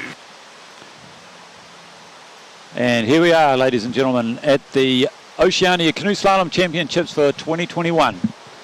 There with me in the commentary box is Patrick Washer, New Zealand's former New Zealand team representative in the C1 class, so he'll have some good views on the C1 as well as the K1 class today. And we have a very, very challenging course set by Campbell Walsh. And today's activities, we've already seen the women's K1 class, and this afternoon's program will be the women's C1 and the men's kayak class. Perhaps some of the athletes to watch out for in this class, Patrick, would be... Oh, I mean, they're all pretty good. Everyone brings something else different to the table, but I mean, at the top of the heap, it's hard to look past Callum Gilbert in the men's K1, Finn Butcher in the likewise in the men's K1 with Zach and George really hot on their heels, and Ollie Puckner's always a good one to watch. Out there this morning in the C1. He's got that, that little inside knowledge on the course that maybe these other guys don't have. Yeah, I think that's true. And for those people watching at home who may not be familiar with the sport of canoe slalom is a timed race. It's a time trial. You must negotiate the gates in gate order, 1 through to 22, I believe we have gates today. The green and white poles must be negotiated in a downstream direction. That's going with the flow. And the red and white poles, or the upstream gates, they're the ones that must be negotiated back towards the start line, and they're the spectacular parts we'll see in the course, and that's where the time can be made or lost. On their way through the course, if the paddlers touch a pole with either their body, their boat, or their paddle, they incur a 2-second time penalty. This is added to their time at the end of the run. Should the paddler fail to negotiate the gate, and when I say that, don't get through between the two poles, go outside or go through the gate upside down, they incur a 50-second time penalty. Today's fastest run so far put down by Luca Jones was 100 seconds, so a 50-second time penalty, you're out of the game. Yeah, no, I couldn't agree more. It's, even a touch for many of these guys at the top, 2 seconds is a lot of time. So it's a tight course out there, though, as you're looking here at your screen, 16, 17, 18, 19, it's a really tight little sequence with, a lot of people this morning having a bit of grief on 18. So it'll be interesting to see how these K1 men and C1 women go. Yeah, I think so. And remembering, for those people unfamiliar with the sport, we'll run in reverse order. So the less experienced athletes, the less highly ranked athletes will go first, and the faster athletes will go last. So as you alluded to earlier, we'll have Callum Gilbert will be the last runner in this session. Callum Gilbert, of course, will be representing New Zealand at Tokyo, and I believe it's 136 days' time should the event go ahead. And we are away with our first runner, Kalia Kulwick from Tauranga, Canoe Slalom Bay of Plenty athlete. She's a left-handed C1 paddler, and we'll see her swap to the other side. There we go, there's a great swap. So the athletes are strong on one side or the other, and that's a perfectly fine negotiation, spinning through the gate, going through the gate. As long as you go through, you can go forwards, backwards, sideways. Another switch there. Patrick, C1, your specialty, you want to take us through this? Oh, yeah, no, it's good to see. She'll be coming into 7 here, looking into doing that nicely, looking to control her nose here over the wave and into the eddy, and she's done that not too badly. You can't always, ideally with the upstreams, you're in nice and tight and out, but if you're a bit low and you carry your speed, it's definitely not all bad. Yeah, I think you're quite right. The upstreams are going to be the key for today's results. The athletes need to stay dry through the waves and not take too much water over the deck, but those athletes that are able to minimise their time in the upstreams, and there's a great example of perhaps a penalty, and there's a flat good self-rescue by Kalia, so she'll will have been breathing hard. That's going to take a bit of energy. She's going to have to recompose herself in that eddy. And the eddies are fairly flat and go upstream, so they're not too bad, but you want to minimise your time in those. Too much water over yeah, the no, deck, couldn't agree more here. Little replay here. What's happened? There you go. So she was on her edge. You need to really put your edge down to catch that hole a little bit. She just kind of lost her balance and got her centre of gravity outside the width of her boat, which never goes particularly well. Yeah. And here we come down into the final gates for Kalia, and looking good. Gate 20 is an upstream on the river right, followed by the 21 in the main drop. Quite an intimidating drop this. Very popular with the rafts that go down here recreationally each week at the Victor Wero Whitewater Stadium. Yep, indeed. You'll be looking here. Hopefully she can get missed it a little bit. Hopefully you look for a good jump as you come down the drop. Just really skim in behind 21, but Kalia's still doing a good effort there. Yeah, Kalia looking strong. Going to finish this run well after that wee incident in the middle with the roll, so not too bad. And There's the Southern Motorway in the background. We're right next to the Southern Motorway here at the mighty Tamaki Makaurau. And Kalia rounding out gate 24, and she'll just do a short sprint to the finish, and just electronic beam finishing. You don't really see the time, and the time will flag up. And now we have Hannah Thomas on the course. Hannah, one of the big improvers over the winter, did a huge amount of work during that COVID lockdown, spent a lot of time in the gym, spent a lot of time on the course, and she's doing both the K1 women's and the C1 and paddling very, very well. Yeah, no, she's a real star athlete, Hannah. Here we go, catching the hole, not too bad. Not too bad. And then nice and easy, you know, that current differential at the eddy line was, you know, just no factor. Yeah, I think that's a good point you made there, catching the eddy and catching the wave. The more skilled athletes will use the water to their advantage and use the features of the water rather than the work for themselves, and that's a great example there. The boat turns with her doing minimal amount of work. Yeah, no, that's really nice. Into this quite hard stagger here, we'll see how she goes. Opting for the spin, so of course, as we said earlier, taking the gate backwards is perfectly fine. No, nicely done. Nicely done through there by Hannah. And Hannah Thomas, lovely upstream there, puts the back of the boat under, shortens the waterline of the boat so it spins easier. And we'll look for that jump, Patrick, about now. There's the boat and a beautiful switch. Unreal. Great result. Nicely done. And Luca Jones, New Zealand's Luca Jones, she's doubling up in both the C1. And look at that, is a fine example of using the water, and very, very tight on that upstream. That's where your time's made up in this kind of racing. Yeah, no, absolutely. Catching the hole. Oh, I caught the hole nice. Went for the swap into the up. Nicely done. She's got a little bit of a break here just to recompose herself before the tight stagger ahead. Yeah, so these athletes in the C1 classes, they're only using one paddle, but they're also kneeling in the boat. And it'd be pretty interesting for those people unfamiliar with the sport to see how the boats are kitted out. They basically have a seatbelt over their thighs that holds them in the boat. So if they go upside down, they're able to bring the boat back upright. If they run out of breath when they're upside down, then it's press the button on the seatbelt and jump out. But at this level, we won't see that today, I suspect. No, here's hoping. Way! So that's what happens. We saw this earlier in the day with river mutton, when you jump and your weight's too far back on your tail, and the boat hits the hole. It really kicks up, and as your weight's back, the nose really goes up in the air. Looks spectacular, but it's slow. Yeah, no, it's not the result Luca would be looking. Oh, and we'll leave that one to the judges there, that last gate. Yeah.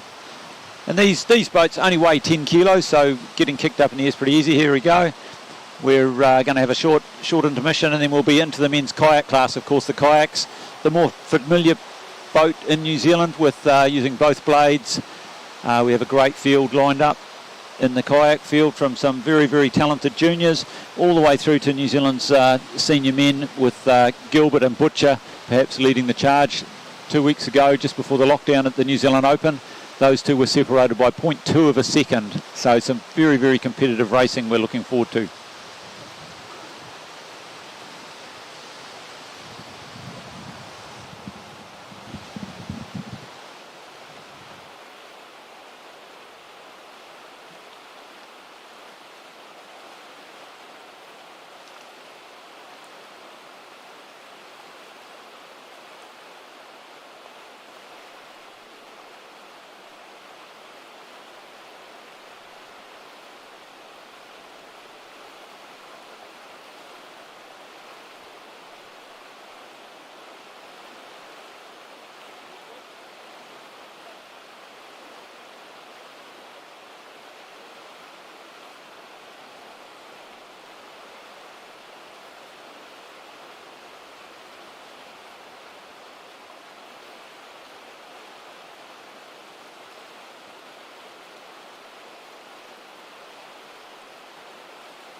Q.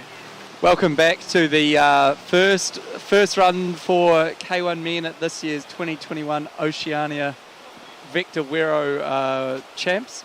It doubles as the first run of the second selection race for these K1 men. Here you see on your results, I think Ian might just run you through what we're seeing with the women's C1. Yeah, so we just saw the women's C1's first heat down the course, and of course no surprises there. Luca Jones taking out the provisionally taking out with a 1:15.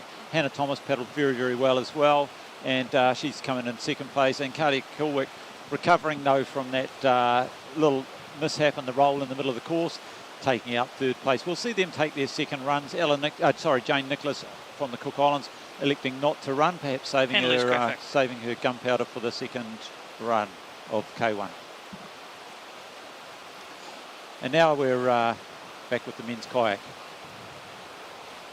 Yeah, it'll be nice to see Thomas Goldsmith off first.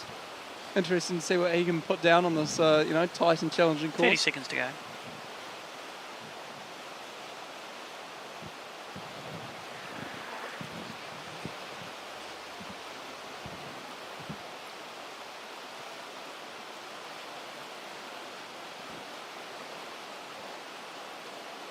Oh yeah, there's Di.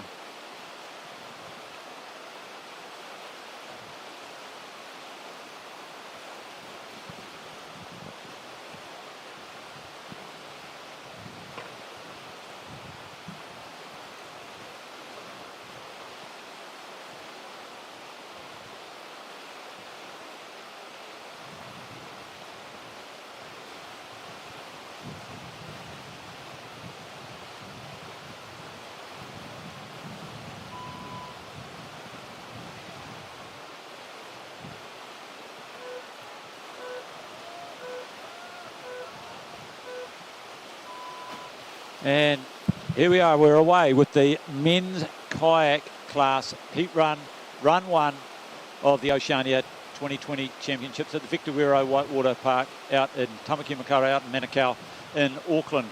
Great weather, good conditions, not too much wind, the poles are steady, and our first runner on the course is Thomas Goldsmith.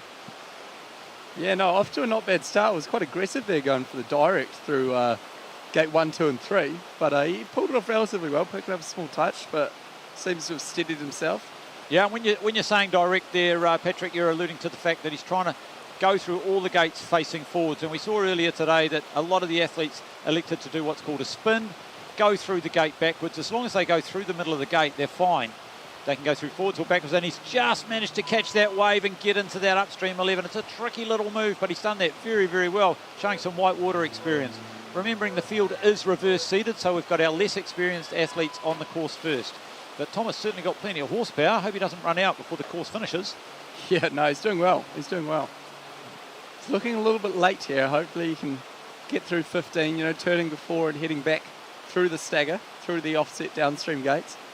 Yeah, and Canoe Slalom is very much the same as any sport. If you do it well, it looks easy, and it is easy. If you get into trouble, then you start to struggle, fight the water, and the sport starts to look a little bit more difficult. So we'll see the better athletes making it look so easy. Everything seems effortless, and those athletes with less experience or who've made a mistake really having to work hard to get the boat back online and do a good job. Here we go, down to the main drop. One of the highlights of the course, this upstream on the left 21, does a good jump and gets caught by that water. We can see in the forefront of the picture the water is actually pushing upstream really fast, and he's having to go around the gate. Lost a bit of time there, made a good recovery, good choice. Yeah, no, nicely done there. Good recovery. It's tricky to do that in that section there. And now we've got Ben Pilbrow on the course, and Ben, he's a very aggressive paddler out of the Tauranga region. He really works hard, and we'll see him pushing the whole way down. And he's got his boat tracking very nicely. The boat only weighs 9 kilos. Sitting in the boat, as we alluded to, you pretty much wear that boat. These are not your average recreational kayaks. You'll see the back is cut down very, very tiny, and the front is quite low as well. They're not super fast in a straight line, but they do turn very, very well. Yeah, no, Ben's making the most of that skinny tail, really throwing the boat around nicely, and he's nailed that. He picked up a touch. That's unfortunate. When you say picked up a touch, Patrick, that's a 2-second time penalty that the athletes incur if they touch a pole, for those unfamiliar with canoe slalom. So if they touch the pole with their paddle, their boat or their body, they incur a 2-second time penalty. And if we look down, and if we look at the sides of the course, you'll see that the judges standing there in blue. They do a fantastic job, and they watch every gate to make sure that the competition's held fairly. And those results will be transmitted back to race control. And he's picked up another one there. So Ben gone out very, very hard early and may not have quite the fitness to hold this together all the way down. Yeah, no. Picking up a few, it's quite normal though as you're a bit younger, you're pushing the limits a little bit. What an upstream by this young fella. Look at him go. Unreal. Yeah, great result. Great to see these young guys out here just getting it done. Nice and tight on the poles. I think that's Ryan Keating. Yep. Yeah, he's looking very good. He's obviously done a lot of work in the... Whoa, lovely. Good recovery there. Just gets this. He's not sure if he's got it. Now he's got it. Yeah, wow. You only have to get your whole head and part of the boat through under the gate, so he's done a great job. Good awareness there to realise he hadn't quite negotiated that gate. And there again, just getting his head in around the pole. That's all he's got to do. Yeah, very aggressive racing. Doing it nicely. So this, the Canoe Slalom Bay of Plenty have got a great little academy going there, and they're producing some very, very quick juniors. Oh, he's run into a spot of bother there. I'll leave that one to the judges as to how that pans out. This is the, in slalom, you live by the sword, but you die by it too, If you're really cutting those lines and being aggressive, it can lead to fast runs or some difficult times. Yeah, we've got to remember, as well as the Oceania Championships, this is doubling as a selection race for the New Zealand team. Although the world's in a bit of turmoil with COVID and we're not sure what's going to happen with international competitions, people still want to make their national team in case the opportunity comes up. So this is selection for the New Zealand senior team as well as the New Zealand under-23 team. Also in this mix is the selection for the juniors. This is the first selection race for the New Zealand junior team selection. So quite a lot at stake for some of these athletes. Oh, absolutely, absolutely. It's a real skill you have to learn when you're young, is mastering that sort of pressure and composure in the heat of the moment. Yeah, there's a lot of things going on out there. You've got the water you've got to cope with. You've got the gates, and the gates are placed differently every time you come and race. And so you're racing on the same piece of water, but the gates will be in different formations and different places. And so it's the course design is designed to test everybody's full range of skills. Yeah, no, absolutely. These guys are really cutting it fine. And we can see on the side of the screen, we can see the penalties going up for each athlete as they go through. So we've got Max Way there, and we can see he's getting a lot of clears going down, which is great. So that's how fast those results are transmitted back to headquarters. He's run into a bit of problems here. He's probably lost a bit of time, I would say. Yeah, no, it is really tough. Shows you just how well some of the earlier people did it, to be honest.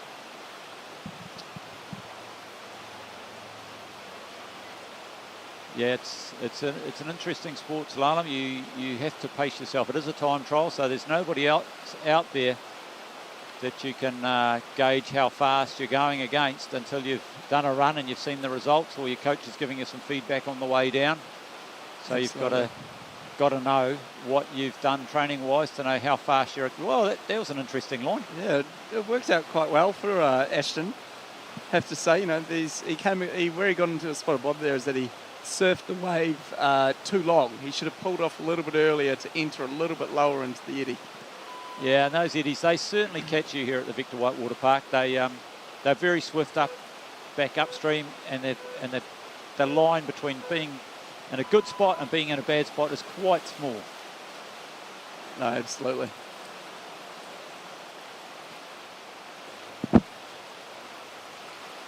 And Ashton's working hard. We've noticed the stroke rate drop. He's not pulling on the paddles quite so hard. You'll see some of the bigger, more powerful athletes, they'll use a slightly longer, slower stroke rate with a bit more power on each stroke, and he's loving those spins. The second time we see him do that on the course. He's just getting it a little bit wrong. He seems a little disappointed with himself. And now on the course we have Callum Gibb. Callum, of course, in the senior ranks now, was a very, very talented junior. Look at this, showing his experience. That was just one stroke across there. This is one guy that's going to use just the right amount of strokes, big power strokes, get the boat in the right place. As I was saying, Callum was the New Zealand junior champion. Look at that, pointing straight down out of that up. And, nicely done. Took some time off to concentrate on his career. Did architecture with honours and is now working. Is just loves the sport. He's just coming back. He has no great competitive aspirations, he was saying. He just loves the sport. Oh, he's run into a spot of bother there. Something's happened there, hasn't it? He turned back a little bit early on 18. It just saw him not get across quite far enough to make the gate and set up for the next one. Shows you just how or just how quickly, Ian, a run can fall apart, can't it? Yes, it most certainly can. One small error.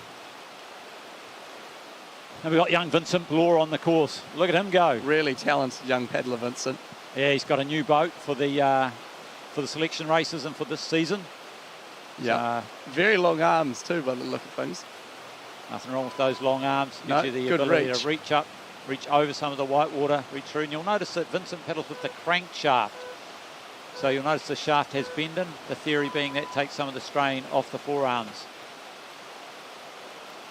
And the next athlete down will probably paddle with a straight shaft. So just up to individual preference, what you prefer, what you don't prefer.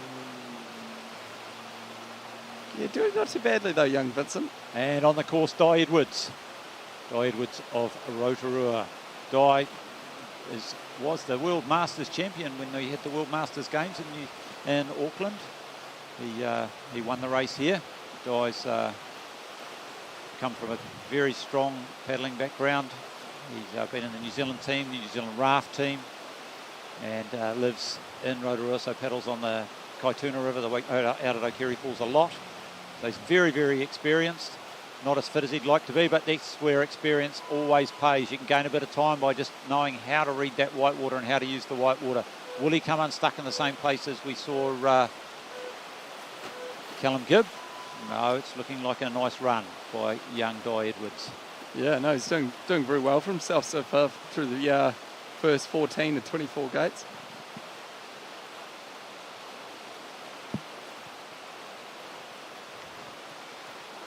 Looks like he went for the bogey option there.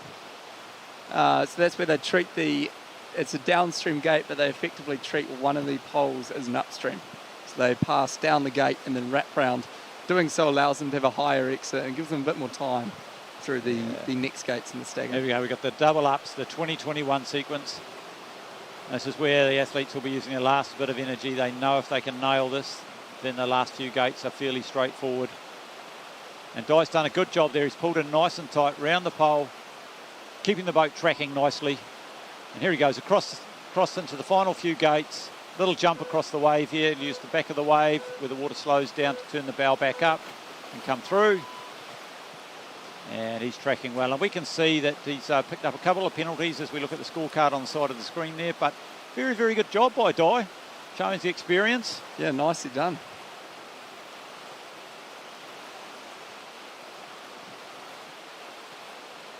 And then we got young Nick Collier, I believe. Young Nick Collier from Central Otago Whitewater, all the way up from Alexander, gets coached and assisted by... whoa, what's going on there? We know those Central Otago paddlers aren't unfamiliar with the heavier whitewater, so he won't have any problems with that. And he gets a bit of coaching from Gordy Rayner. They have a very good crew down there in Central Otago, and he's getting some support from... he's back on track now. He's probably a little bit angry, and he's got to control that. Doesn't want to get too aggressive early on and run out of steam further down, but he knows he's got time to make up. Yeah, knows. Oh wow. Oh, that's brilliant. He's really composed himself and come back from that initial issue he had in gate 7. Yeah, he gets a bit of help from Finn Butcher, also another Central Otago boy, so they're sticking together a little bit, those guys, which is great. It's always good to have a bit of a mentor. Oh, indeed. Opting for the spin option. Looking quite nice so far. Oh, bugger. Commentators cursed that, Patrick. Yeah, no, it was. I should have kept the trap shut. And to gate 20. Now we're just thinking about 21. He just wants to get a good jump here or go in off the left-hand stroke. There's the right-hand stroke. Goes in off the right-hand stroke. Nice and tight. Spins the boat around. That's where that flat back on these slalom boats is so handy. And now I'll make the jump. Use the slower water to get the boat back to the other side of the river. And now I'll just wind it up towards the finish. It's one small mistake. He'll get another chance with heat run 2 to correct that and perhaps post a faster time. Callum Aitken at the top of the course, making a nice job of gate 3 on a spin. A lot of guys, when they're a bit younger, they like to hunt for the direct on these tricky moves, but a bit of experience tells you that a quick spin isn't always the worst option, you know? Yeah, particularly in the top where you're just building into your run. You don't want to use all your energy up. Maybe something you'll use in the final, but in heats you just want to post a good, solid time. And Callum knows that. Callum, under 23, New Zealand representative, very talented athlete. Another one of those people that have come through that Canoe Slalom Bay Plenty Academy. No, he's making a nice job so far. You see, Callum has a really good feel for the water. He knows where to place his strokes to get the maximum advantage, and he's willing to wait that fraction of a second just to really put the paddle in that optimal place. And he does spend quite a lot of time up here on the Wero Whitewater Park course. So he knows the benefit of being familiar with the course you're going to race on. Oh, indeed. And he was one of those athletes who was very, very disappointed when COVID struck the world and the under 18 and under 23 World Championships were scheduled for this course, didn't run. And on the course now we have Ollie Puckner. Ollie perhaps more renowned as a C1 paddler, but also attacking the course very well in the K1. So the transition, the crossover is pretty good. Patrick, I believe you were a national junior champion in the K1 class, and yet as a senior raced in the C1 class. I was. I saw the light and converted properly after. No, Ollie's doing really well, really well so far. You saw gate 8 was a really nice one-stroke upstream.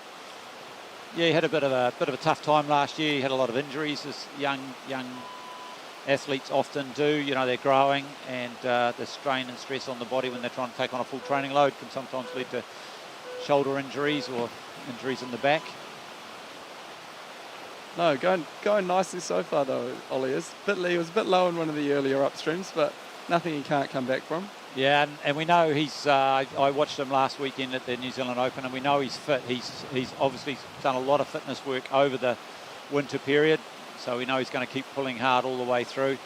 This will be a crucial move for him. Jumps off the right-hand stroke and comes in just a bit high. Yeah, the jump stroke was almost too good. He almost sort of And that's a great turn though. He just sat there, but that would have cost him maybe 3 or 4 seconds. So that's not great. But now he'll push through. Has to put that behind him. He knows he's got another run if he elects to take it.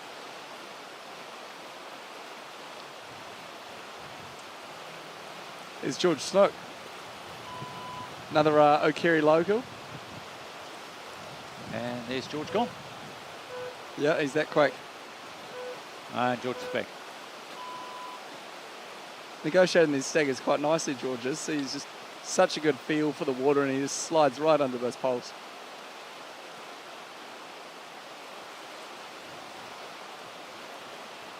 Oh, he's done that beautifully, gate 21. Yeah. George, both parents were in the New Zealand team, Gina and John. So, you know, the family's very supportive of canoe sport. And George will be trying to push really hard to push himself up an age group from a junior to under 23 or even a spot in the senior team. And now we see Zach Mutton. And this guy is very, very quick on his day. He's had a terrible time with injuries, injured his back quite badly, and was unable to compete last year after making the senior team as an under 23 athlete. But he's making his way back now. Very nicely designed boat. I suspect his sister designed that for him. Yeah, I think that was that Callum's old one? Callum Gilbert's old one? Oh, Callum also designs a nice boat. Yeah. Here's Finn at the top of the course, Finn Butcher. Finn Butcher, one of our race favourites. And he's done that move many times before, but he didn't do that particularly well. Will he recover from that? We're definitely in the sharp end of the competition. We've got Finn Butcher on the course. We've got Callum Gilbert, last one to run. We've got Zach Mutton. So they were our top 3 athletes last year in the absence of Jack Dangen, who has retired. So these guys are working hard now. And you'll notice Finn characterised by long, powerful strokes. The boat stays in control. Look at Wow. that. That's beautiful. You're not Nicely going to see done. that done better anywhere in the world. No, that's Finn's he's a class act, with countless World Cups and big races under his belt. This is, while still challenging, he's prepared for the challenge. Oh, I think he has. I think he's prepared very well. And we'll be watching his great rival, great teammate and comrade, Callum Gilbert, come down just after him. They won't see what each other have posted at this early stage, so they're both going to have to race to the best of their potential. That's a beautiful example of an upstream, a one-stroke upstream. What can Finn do here? He's done this many times. And just the control and the sweep exit, and he's off.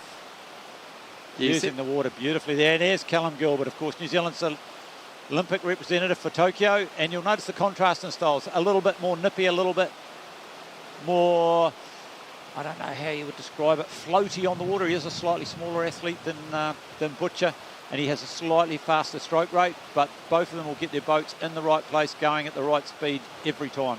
Look at this. Beautiful. This is a class act. It's a real shame that we haven't got any international competitors racing this year, because New Zealand, this is our home race, and we generally do very, very well against the internationals. Wow, and you see Callum probably doing the best job of that gate sequence we've seen yet today. Just flew through there on direct, keeping his boat downstream, as Ian previously alluded to, the whole way through. Yeah, no, that was a very good display, and I think Gilbert may have the wood on Butcher on this course. He's looked very, very good. He's looked right on top of it and very aggressive, and this bodes well for later in the year. Yeah, no, and you look, Callum's in supreme physical shape here. His stroke rate's high, still looks fresh, he's got good posture. That'll be a very competitive time, I imagine. And I can't quite see that time, Patrick, in the fast screen. 92, I believe. 92, that is a very good time. Luca Jones previously with the fastest we'd seen at 100. Yeah. So, very competitive run. Yeah, so fantastic racing in Heat 1. We'll come back for Heat 2 very shortly. We'll have this women's C1 Heat 2 and Heat 2 of the men's kayak. A big thank you to all those supporters out here, the people and staff at the Victor Wero Whitewater course, and all the judges and the compilers and people who are often parents who'd love to watch their kids racing but sacrifice their time to make sure the event runs well. And so looking forward to seeing what goes down in the afternoon later today when second runs come down. Remembering, of course, Patrick, as you're familiar with, from the heat we'll go on tomorrow into a semi-final, and from the semi-final into the final, and that is where the New Zealand the Oceania champion will be crowned.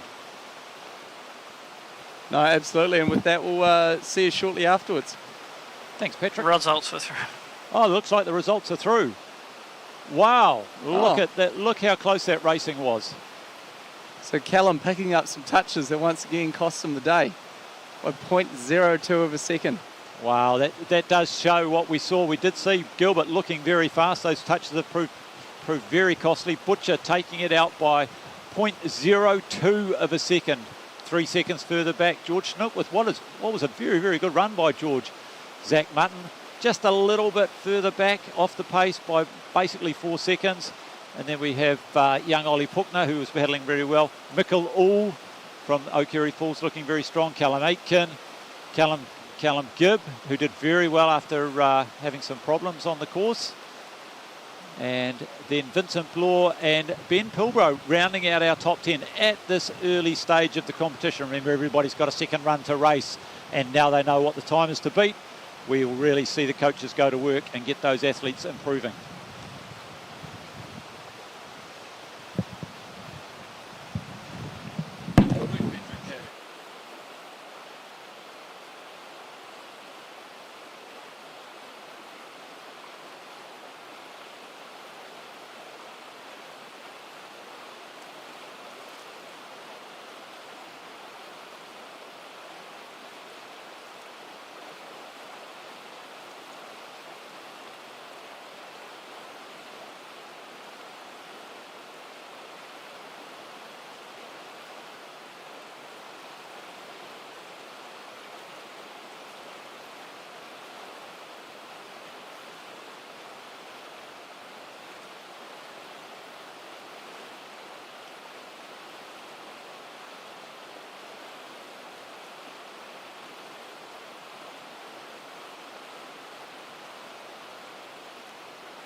Well, the race will be over.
And we're about to wind up today's events with the final runs in the women's C1 and the men's kayak class at the New Zealand Invitational Race, which is part of the Oceania Championships. The Invitational Race is basically called the Invitational Race. It's because this race is doubling up as a selection race. So the Oceania Champs, the top qualifiers, go straight through to the semi-finals, and that'll be held tomorrow with semi-finals and finals. But these are the invitational athletes who get a second run just basically for qualification for New Zealand kayak teams. Over to you, Patrick, as we watch Kalia come down the course. Yeah, no, strong start here. I mean, she's a very talented little paddler, so it'll be interesting to see how she goes through these first three gates, in the stagger. Going for the spin there. Yeah, so the field will be a little bit reduced with those athletes choosing not to have a second run. They've qualified for that semi-final, so we may not see the best athletes having a second run, but these are some of our up-and-comers, and Kalia is certainly one of those out of that strong Bay of Plenty, Canoe Slalom Bay of Plenty squad. So she's looking well paddling in the C1 class. Of course, she's kneeling in the boat, paddling only on one side. She'll swap paddles from one side to the other. She's actually a favoured left-hand paddler, but she'll go to the right-hand side because it just works a little bit better in some of these moves, particularly this upstream in gate 11, where you want to grab hold of that eddy. Comes out. Paddlers are strong and well balanced if they have a paddle in on the downstream side, on the side that the current is flowing to, if they have a paddle stroke in on the upstream side. And we see that switch there, but what we have to remember is the eddies are actually going, the upstream gates, the water's actually going the other way. So that's why she swapped there, and she swaps there to stay on the downstream side, and she'll go across here, and she'll swap to stay on the downstream side. Yeah, no, pretty nice run so far though for Kalia, you have to say. Yeah, I think we would expect to see all athletes improve on their second run. They've had one run out at the course. Then during the break, they all get to go and talk to their coaches, look at the video, review what they've done. And she's certainly getting a little bit tangled up there. But for those of you who may not have seen the first runs today and are just joining us, so Canoe Slalom is a timed run down the course. It's a time trial. You must negotiate the gates in gate order, the green and white ones going with the flow downstream, or as an example, gate 20, a red and white gate, in an upstream way. The gates, there's 24 on the course today, and if the paddlers touch the poles on the gates with any part of their body, boat or paddle, they incur a 2-second time penalty, which is added on at the finish. Making a nice job, Kalia. Just dropped a little bit low in that up, unfortunately. Just sort of mistimed that jump stroke and didn't have quite enough angle into the eddy, but, you know, she made the most of it. Yeah, intimidating. The last drop's always intimidating. It's a hard move. You need to save a little bit of power on your way down the course, and it is at the end of the course, so you've expended a lot of energy already. You've got to be really confident to hold your line and paddle well there. And now we'll have a little bit of a break, as we alluded to before. This is the Invitational, so it's only those athletes going for selection who have not already qualified for the semi-finals and finals tomorrow who will be electing to have these runs. So we won't get to see the likes of Luca Jones, who was our fastest qualifier in the women's C1, and Hannah Thomas, perhaps the big improver this year. So we'll look forward to seeing them tomorrow on the water. Yeah, meanwhile, men's K1 will start in 7 minutes with Thomas Goldsmith leading us off. Yeah, Thomas, he'll be leading the charge in the under-18s, remembering, of course, that the athletes go in reverse seeding, so the faster or more experienced athletes will go towards the end, those with a higher ICF ranking, International Canoe Federation ranking. So Callum Gilbert will be the last runner, should he choose to take this option. But I suspect we'll just see mostly the under-18 and the couple of the under-23 athletes, and maybe some of the Masters athletes having the opportunity to have a second run. The others will be saving themselves for those scheduled semi-final and final runs tomorrow. Semi-final and final, of course, will be on a different course. But that's coming up, so we can have a rest.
Okay, here we go.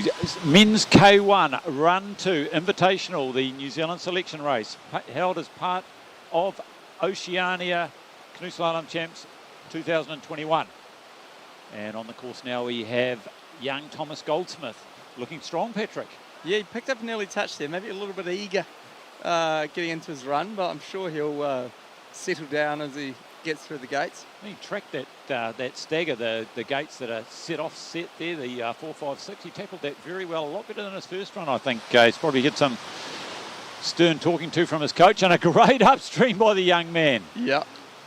I see the classic look back to the judge to see if he got a 50 or not.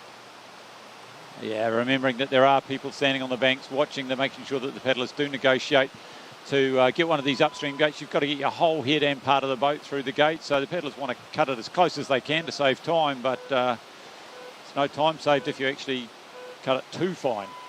No, that's quite right. Thomas doing not too bad though through these easier gates, 14, 15, 16. Yeah, he's using a lot of backstrokes which don't accelerate the boat but do get the boat back online, and he's very tidy. He's staying in the right place on the water, and now we just saw, looks like Matthew Jeffries may have had a few little incidents in the top there. Interesting boat Matthew paddles, has rails on the bottom to grab the water, was a thing we went through, and he's throwing it down. He's losing control actually. He's not got his weight forward. The back of the boat's catching and controlling what he's doing. It's not ideal, but he's got enough experience to get back on track from gate 8, and he can pull this run back together. Absolutely. Still only an under 18 athlete, so just at the start of his slalom career. He'll be pushing hard for a spot in that New Zealand team, and he's dropped a little bit low there. That's going to be another few seconds added onto his time, but he's got out very quickly. Is that Ben Pilbrow we see on the course now? Yeah, I believe it is. Ben very, very characterised by a very fast and aggressive style. He's done a lot of work during the off-season and has come back very fit, so he should be able to keep this pace up all the way down. He's looking very, very tidy through the staggers. Smooth and control, and that's what we see. The more experienced paddlers always look smooth. Yeah. They make everything look effortless. They stay online, and we'll see that as we progress through the field. Remembering the field's going from less experienced to more experienced, lower ICF ranking, International Canoe Federation ranking, to higher Canoe Federation ranking. Some of these athletes don't even have a ranking. They're just coming into the, as I said, the start of their careers. Patrick, you've raced on this course many, many times before. You know, you've been the New Zealand champion out here. You've raced Oceanias, you've raced World Cups. What's going through some of these athletes' minds as they go down the course? Hopefully not too much that they're just focusing in the moment, but it's really important, as you see on your screens, there's so much white, blurry water, and you must keep being present with keeping your nose dry and skipping over the holes, particularly through staggers and things, because when you start to miss your strokes and start to, take some waves over the bow, it slows the boat down, and it really just creates a lot of issues further down the course. So it's just trying to execute those little small things in the moment to keep the flow of the run going well. Yeah, we've just seen this young athlete having a little issue here at gate 8. I'd be confident in saying he's incurred a 2-second time penalty. That's young Ryan Keating. So he's come out a little bit early on gate 11. We don't see that very often. Yeah, no, recovering quite well though. That little Zoolander or something, whatever the kids call that these days. Yeah, he's paddled in front of the gate and gone back. They're all costly time errors, but things that he can improve for the semi-finals tomorrow. Absolutely. Yeah, and one of the things with keeping the boat dry, you'll notice these boats, they are specific slalom boats. They're designed for going down this kind of course, and the front of the boat, the bow of the boat is very low to slip underneath the poles. You'll see the poles are suspended above the water, and the tails are cut very, very thin, as thin as your hand at the tail, so that they can spin really quickly. But the downside of that, of course, is if you get offline, you get a lot of water over the top, and it really slows you down. Yeah, no, you're quite right. Ryan doing a not bad job, though, as he finishes off this run. There we go. This is the crux move, the main wave. The TV's perhaps not giving that justice. It's a challenging move there, but he's not quite got his timing right, and that's going to cost him. So you see there, and just coming is too straight down the drop, wasn't he? He needed a bit more angle to really peel into that eddy. Yeah, that is one of the keys to success in canoe slalom, is preparing early and having your boat pointing in the direction you want it to go before you actually get to the gate. A little bit driving a car or riding a bike, you've always got to be anticipating where the next turn is, and this is going well at the bottom though. He's, as I said, he's fit. He's done a lot of work during the off-season, so fitness will get you a long way in canoe slalom. There we go. Young Maxway, I believe there's even some Canadian fans out there, Ian, cheering us on from the other side of the world, and what would be, I imagine, their deep, dark winter. Oh, well, she's a glorious day here. I think we're rocking at 25 degrees, and we're sorry that you can't be with us today. We had some Canadians racing in the Oceania Champs, of course, last year, which was great to see. But this year, with the world crisis of COVID, we're unable to have any international athletes. Well, that's not true. We do have the Cook Islands, who are resident in New Zealand, and we have one athlete from the Netherlands. But other than that, the field is fairly dry for top internationals. But in saying that, New Zealand has top international paddlers of its own. Yeah, Max doing fairly well. He might have gotten a spot of bother at gate 12. I'm not sure whether he got that gate, but we'll leave that one to the judges there. Yeah, Max is another one of those canoe slalom plenty athletes, so they've got their coaches. They'll get feedback. They'll be looking forward to finding out what went wrong. Well, not looking forward to, but they'll find out what went wrong with their runs and what they need to do to improve those runs. And what I'm seeing, and probably what you're seeing as well, Patrick, only small adjustments needed by some of these athletes. Yeah, no, quite right. I think, as you're saying, these sort of past 5K men we've seen, they're young and fit and hungry. Sometimes you have to learn to just paddle a little bit more within yourself, particularly at the top of the course as you're building into a run, but it comes with age and experience, Yeah, I think you're quite right. The young guys tend to get a little bit excited, whereas the more experienced athletes will know how to measure a run out. Yeah. Ashton Blair on your screen, those are, doing pretty well through that tight little 12, 13 section. It's really awkward because as you're coming through 12, you need to start turning your nose back, and the water really picks up as it kind of drops through 12, where the bollards, as you see, those plastic things, squeeze the river. So, I mean, it's definitely not easy. It's all those little nuances that it's hard to appreciate unless you're actually in, the metaphorical man in the arena out there doing the thing. And now we have Callum Gibb on the course. Of course, Callum, look at that. And that is showing experience, just rails the boat round. No strokes there. Callum, of course, was in the New Zealand junior team, New Zealand senior team. Taken a bit of time off to get his career underway, and now he's just coming back. Goes for the punt, first one of those we've seen. First that's one of those. Technique that's evolved with the artificial courses where you can place your paddle on the wall and push off. Perfectly legal, no problems with that. Callum looking like a much more measured run than last time. Deceptively fast paddler. He's got he's caught an edge. He's got very, very powerful strokes and big paddles. So he may not have the stroke rate of some of the others, but his boat is going just as fast. Young Vincent Bloor, always exciting to watch. Yeah, Vincent got that new boat, and as you said before, he's got the long arms, and he'll have a bit of a quicker stroke rate than Callum. But he's looking very strong in the top of the course. He's certainly improved on what he'd done in the first attempt. And has he got right in that? I think he probably has. I don't know. We'll see what the judges hold up. He'll definitely incur a penalty. And you can see Vincent working very hard, getting out of those upstreams. That's so crucial, to get out of the upstream gates, get that bow pointing down the river towards the finish line as soon as possible. Very contrasting style to the one we saw of Gibb earlier with the long, powerful strokes. He's just chopping away and just getting a stroke in at every opportunity to keep that boat moving forward. He's doing well. Through 18, it was nice. He set it up, he got across high, turned early. He was able to be aiming forward 19 as he was going through 18, which really makes life a lot easier. It does. And a great jump in. He may be a bit high, and he is. Got a bit too excited. Yep. Comes around. You see how powerful the water is there for those people watching on TV. The eddy's pushing up so strong at that main wave that you don't lose too much time. And Vincent, he's certainly cranking it out. He's one of those athletes who was very disappointed that we didn't get to have the under 18 and under 23 World Championships on this course due to COVID. But our turn will come again, and I believe that Sydney, just across the Tasman Sea there, has been awarded the 2025 World Canoe Slalom Championships. Oh, nice. So you'll be very familiar with that course, Patrick, and designed by the same people who designed this course. So New Zealanders could have a good run at that event. Yep. No, it's good. The kids were able to get over there quite easily. You know, only a 3-hour flight once the borders hopefully reopen. And we have Di Edwards, World Masters champion on this course 2 years ago. I was talking to him earlier. He's not as fit as he would like to be, but he's still got the techniques. Knows what he's doing. He won't waste too much energy. He'll keep his boat tracking and going in the right direction. It's a young Nick Collier, I believe, in the starting blocks. Nick coming up from Central Otago, Whitewater. He's been up here for 2 weeks now.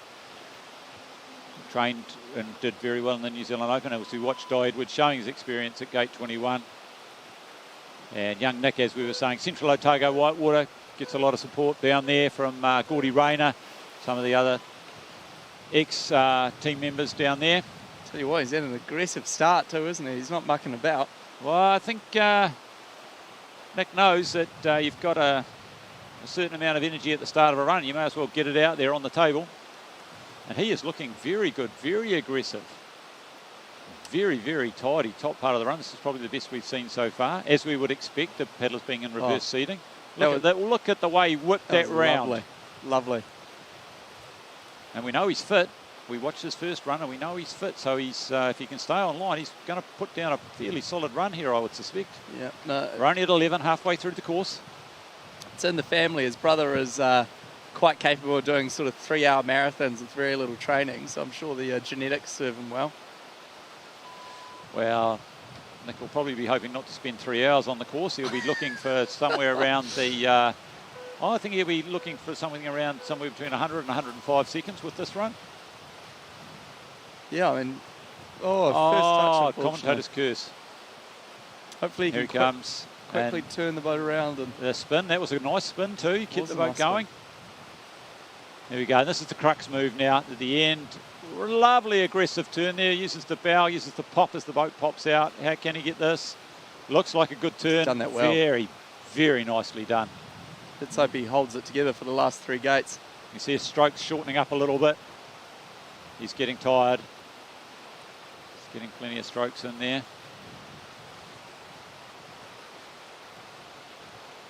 Nice solid run from Nick. I think he'll be happy with that. Yeah, I think that's a great improvement on his first run. Very well done. And young Mickle all on the course. Mickle from Kerry Falls in Rotorua. Yeah, no, one of the most talented guys out there. You watch his nose, he just times his strokes so well, you know. Yeah, I guess he lives right next to some whitewater, gets to paddle on it every day. Father also was an accomplished paddler, not so much a slalom paddler, but his father Andy was an accomplished paddler, and mother Sarah also was a raft guide and was in the New Zealand women's rafting team for many years. So they have a good affinity for the whitewater. Mickle unfortunately made a small error there and had to go back for a gate. Just perfectly fine, just takes time. It's better than the 50 seconds you get for not negotiating the gate. And he'll have no trouble with the whitewater here. Very tidy around there and just lets the boat do its thing. And uses the water to get across the river there nicely. Yeah, no, another classy run.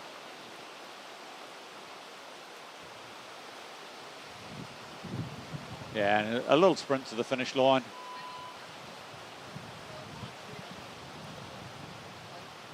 There we go. I think that's Callum Aitken based on his silhouette. It's a little bit hard in the sun. Beautiful day. Not so much wind here, which can be a problem sometimes racing here. But Callum, under 23 athlete, very experienced, very powerful too. Oh yeah, he's a hard worker too. You know, he works his usual job as an arborist in Tauranga, and then finds time in the weekend to get up here and get some training sessions in. There we go. And then we've got Oliver Puckner. Yep. And Oliver raced earlier in the C1 class. Perhaps more of a C1 specialist, but very accomplished in the kayak as well. And he's looking strong. He is another athlete. Bad back injury last year. He's come back very strongly. He's done a lot of work in the off-season to get his fitness back up, and he's looking like that's paying benefits for him. Oh, yeah. And you see him, he's so good. Since he has a bit of a background in C1, which he used more of feathering the blade, where you've got your blade in the water just controlling the pressure with your boat and everything. He's got some really nice draw upstreams and a little bit more patience than some other K1 men you see out there. Yeah, that is true. The crossover is certainly advantageous, I believe, particularly at junior level. Oh, he's coming a little bit high there. There's that sort of that current differential where if you're not quite in contact with the water, you can come into a spot of strife if you're not careful. One thing I'm liking about what I'm seeing with Oliver's paddling is he's leaning forward a lot on the exits of the upstreams and getting that bow and the front blade engaged with the water straight away. So he's getting some good acceleration out of the ups. And now we have young George Snook. And this young athlete's been doing very well. He'll be pushing hard to go into the age group above his own in team selections this year. So I think George is currently an under-18 athlete, and he'll be trying to push really hard to make that under-23 team. No, absolutely. Comes from a very strong paddling background, both mum and dad. He went direct, and he clipped his tail, and that stopped the turn a little bit, but he's done very well to get that direct. But both mum and dad were New Zealand representatives in their day, so he's got two supportive parents there that are helping him, and he can go to for a bit of advice. Perhaps not with the modern techniques, but more about just the whole holistic paddling and trying to be a full athlete. He did a beautiful job there in 21, didn't he? And the boat just didn't stop moving. He timed his jump stroke well. Yes, he did. He's paddling very, very well, the young man. He'll be followed down by his good friend and training partner, Zach Mutton. And Zach, another one of those athletes who had a bit of an injury last year, but he's come back very strongly as well. So the two of them live in O'Kerry Falls. They have access to whitewater training all the time, and they get up to Victor Wero Whitewater Park as much as they can. This is a truly international standard course. And now we have Finn Butcher on the course. Finn in Heat 1 put down the fastest time by 0.02 seconds from his great friend and rival, Callum Gilbert. And he's looking a little tidier. I don't want to put the commentator's mocker on him, but he's looking a little tidier in the start of the course. Yeah, no, it's always good to see when Callum and Finn are out racing, jockeying for, that top spot. And I know these two guys were very disappointed not to have some internationals to come and race them on their home course this year. They've both been paddling extremely well. They've done a lot of work over the off-season. Finn is so good too. You might see he's not always as aggressive on the exit from the upstreams, but he really often controls, as we saw in Gate 8 a few moments ago, the pressure through the turn and onto the exit. Yeah, very strong athlete now. He's been spending a lot of time in the gym. And as you'll see too, Finn's a bit of a bigger guy than Callum, so his paddles sort of more within himself. He can't always just... That was very, very nice. That was very good. And as long as he stays online, he can really put out some good runs. Yeah, I think that's the key, staying online. So Finn is, as you said, a little bit bigger than Callum. So one thing you can see with Canoe Slalom is there's different styles, and there's no better style or worse style. They all work. As long as you can get your boat in the right place and keep it moving towards the finish line, you get a good time. And here comes Callum now, slightly more nippy than Finn, slightly higher stroke cadence. Well, he's done that very, very well. Spent no time at all. He got out of there very, very quickly. Maybe lost a little bit of time there on the kick with the tail and going for the sweep here. Yeah, no, Callum's a class act. Yeah, Callum will be going to represent New Zealand at Tokyo at the Olympics when that goes ahead. And so he's been very focused on that, and he's done that very well. So I don't think there's any time. This will be a very, very close race. It could come down to who's touched a gate or who's made a small error in one of the upstreams. I think Callum may have done that stagger even better than he did in the first run. And yeah. So you see there, guys, where he's so close to the bollards, his boat's straight down. He has to jump and then turn once he gets to the eddy. And that's, it might only cost him 0.2 or 3. Look, he's working hard here. He knows that the finish line is there. He's got 10 metres to go, and he's really pushing hard. I don't know if we can see the time come up.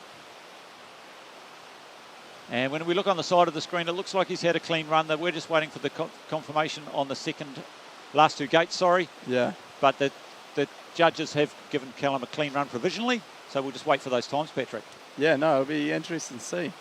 Oh, good racing out there though, wasn't it? Yeah, I was very impressed by the standard of the young guys, the young under-18s. They've obviously done a lot of work in the off-season.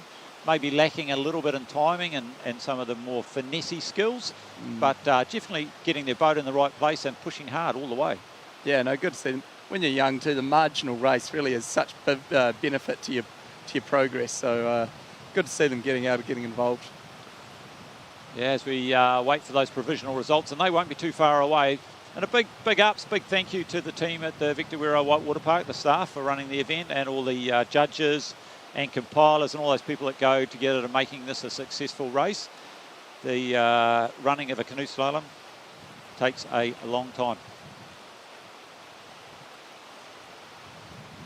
Yeah, so tomorrow's racing, I believe, Ian, is it, we said semis and finals? Correct. Yes, so tomorrow we're going to have the semi-finals and the finals of the Oceania Canoe Slalom Championships for 2021. We're going to have the men's C1 semi-final, the women's C1 semi-final, women's K1 semi-final, and then we'll go into the women's C1 semi-final in the afternoon. And the men's semi-final in the afternoon, and then we'll go into the finals. So only 10 going through from the semi-final to the final in each class, so one run counts. Going to be cutthroat racing, Patrick. Exactly. Yeah, exactly. That's where you've got to see there's a fine line between pushing the limits, cutting those lines like you see Callum Gilbert does, and then not taking undue risks. So it'll be good. There'll be a good competition with those. Probably the last 5 spots. It's anyone's game out of those sort of 10 to 15 guys. They'll be all competing for it. And then we're all friends at the end of the day, but it's nice to be in the final. And here we go. The results are out for the men's K1 second run invitational selection race, and it looks like Gilbert has managed to pit Butcher this time on this one. We've got a 88.89, and Butcher managed to put down a 90.28. So very, very close racing again. Zach Mutton's come through on his second run, just ahead of George Snook. Callum Aitken looks like he's moved up a couple of spots, and Nick Collier, he'll be fairly pleased with that, I suspect. That looks like a very good result from the young man. Michael All, Vincent Bloor, and Ben Pilbro and Thomas Goldsmith rounding out that top 10. Yeah. No, great racing out there. Great to see some of the young guys like Nick pulling together a really quite special run, because when you're a bit younger, those runs really, you cherish those, and that's what motivates you through the bitter cold winter off-season training. And Central Otago, it's definitely cold. Yeah. No, you're quite right. And just once again, a reminder for tomorrow's schedule. Semi-finals starting at 9 o'clock. Right the way through, we're going to have some very, very good competition. We're going to see some Olympic medalists. We're going to see some international team paddlers. And then we're going to go into the finals. So thanks, Patrick. Thanks, everybody. It's been great racing, and hope you enjoyed it, and look forward to seeing you tomorrow. Yeah, likewise.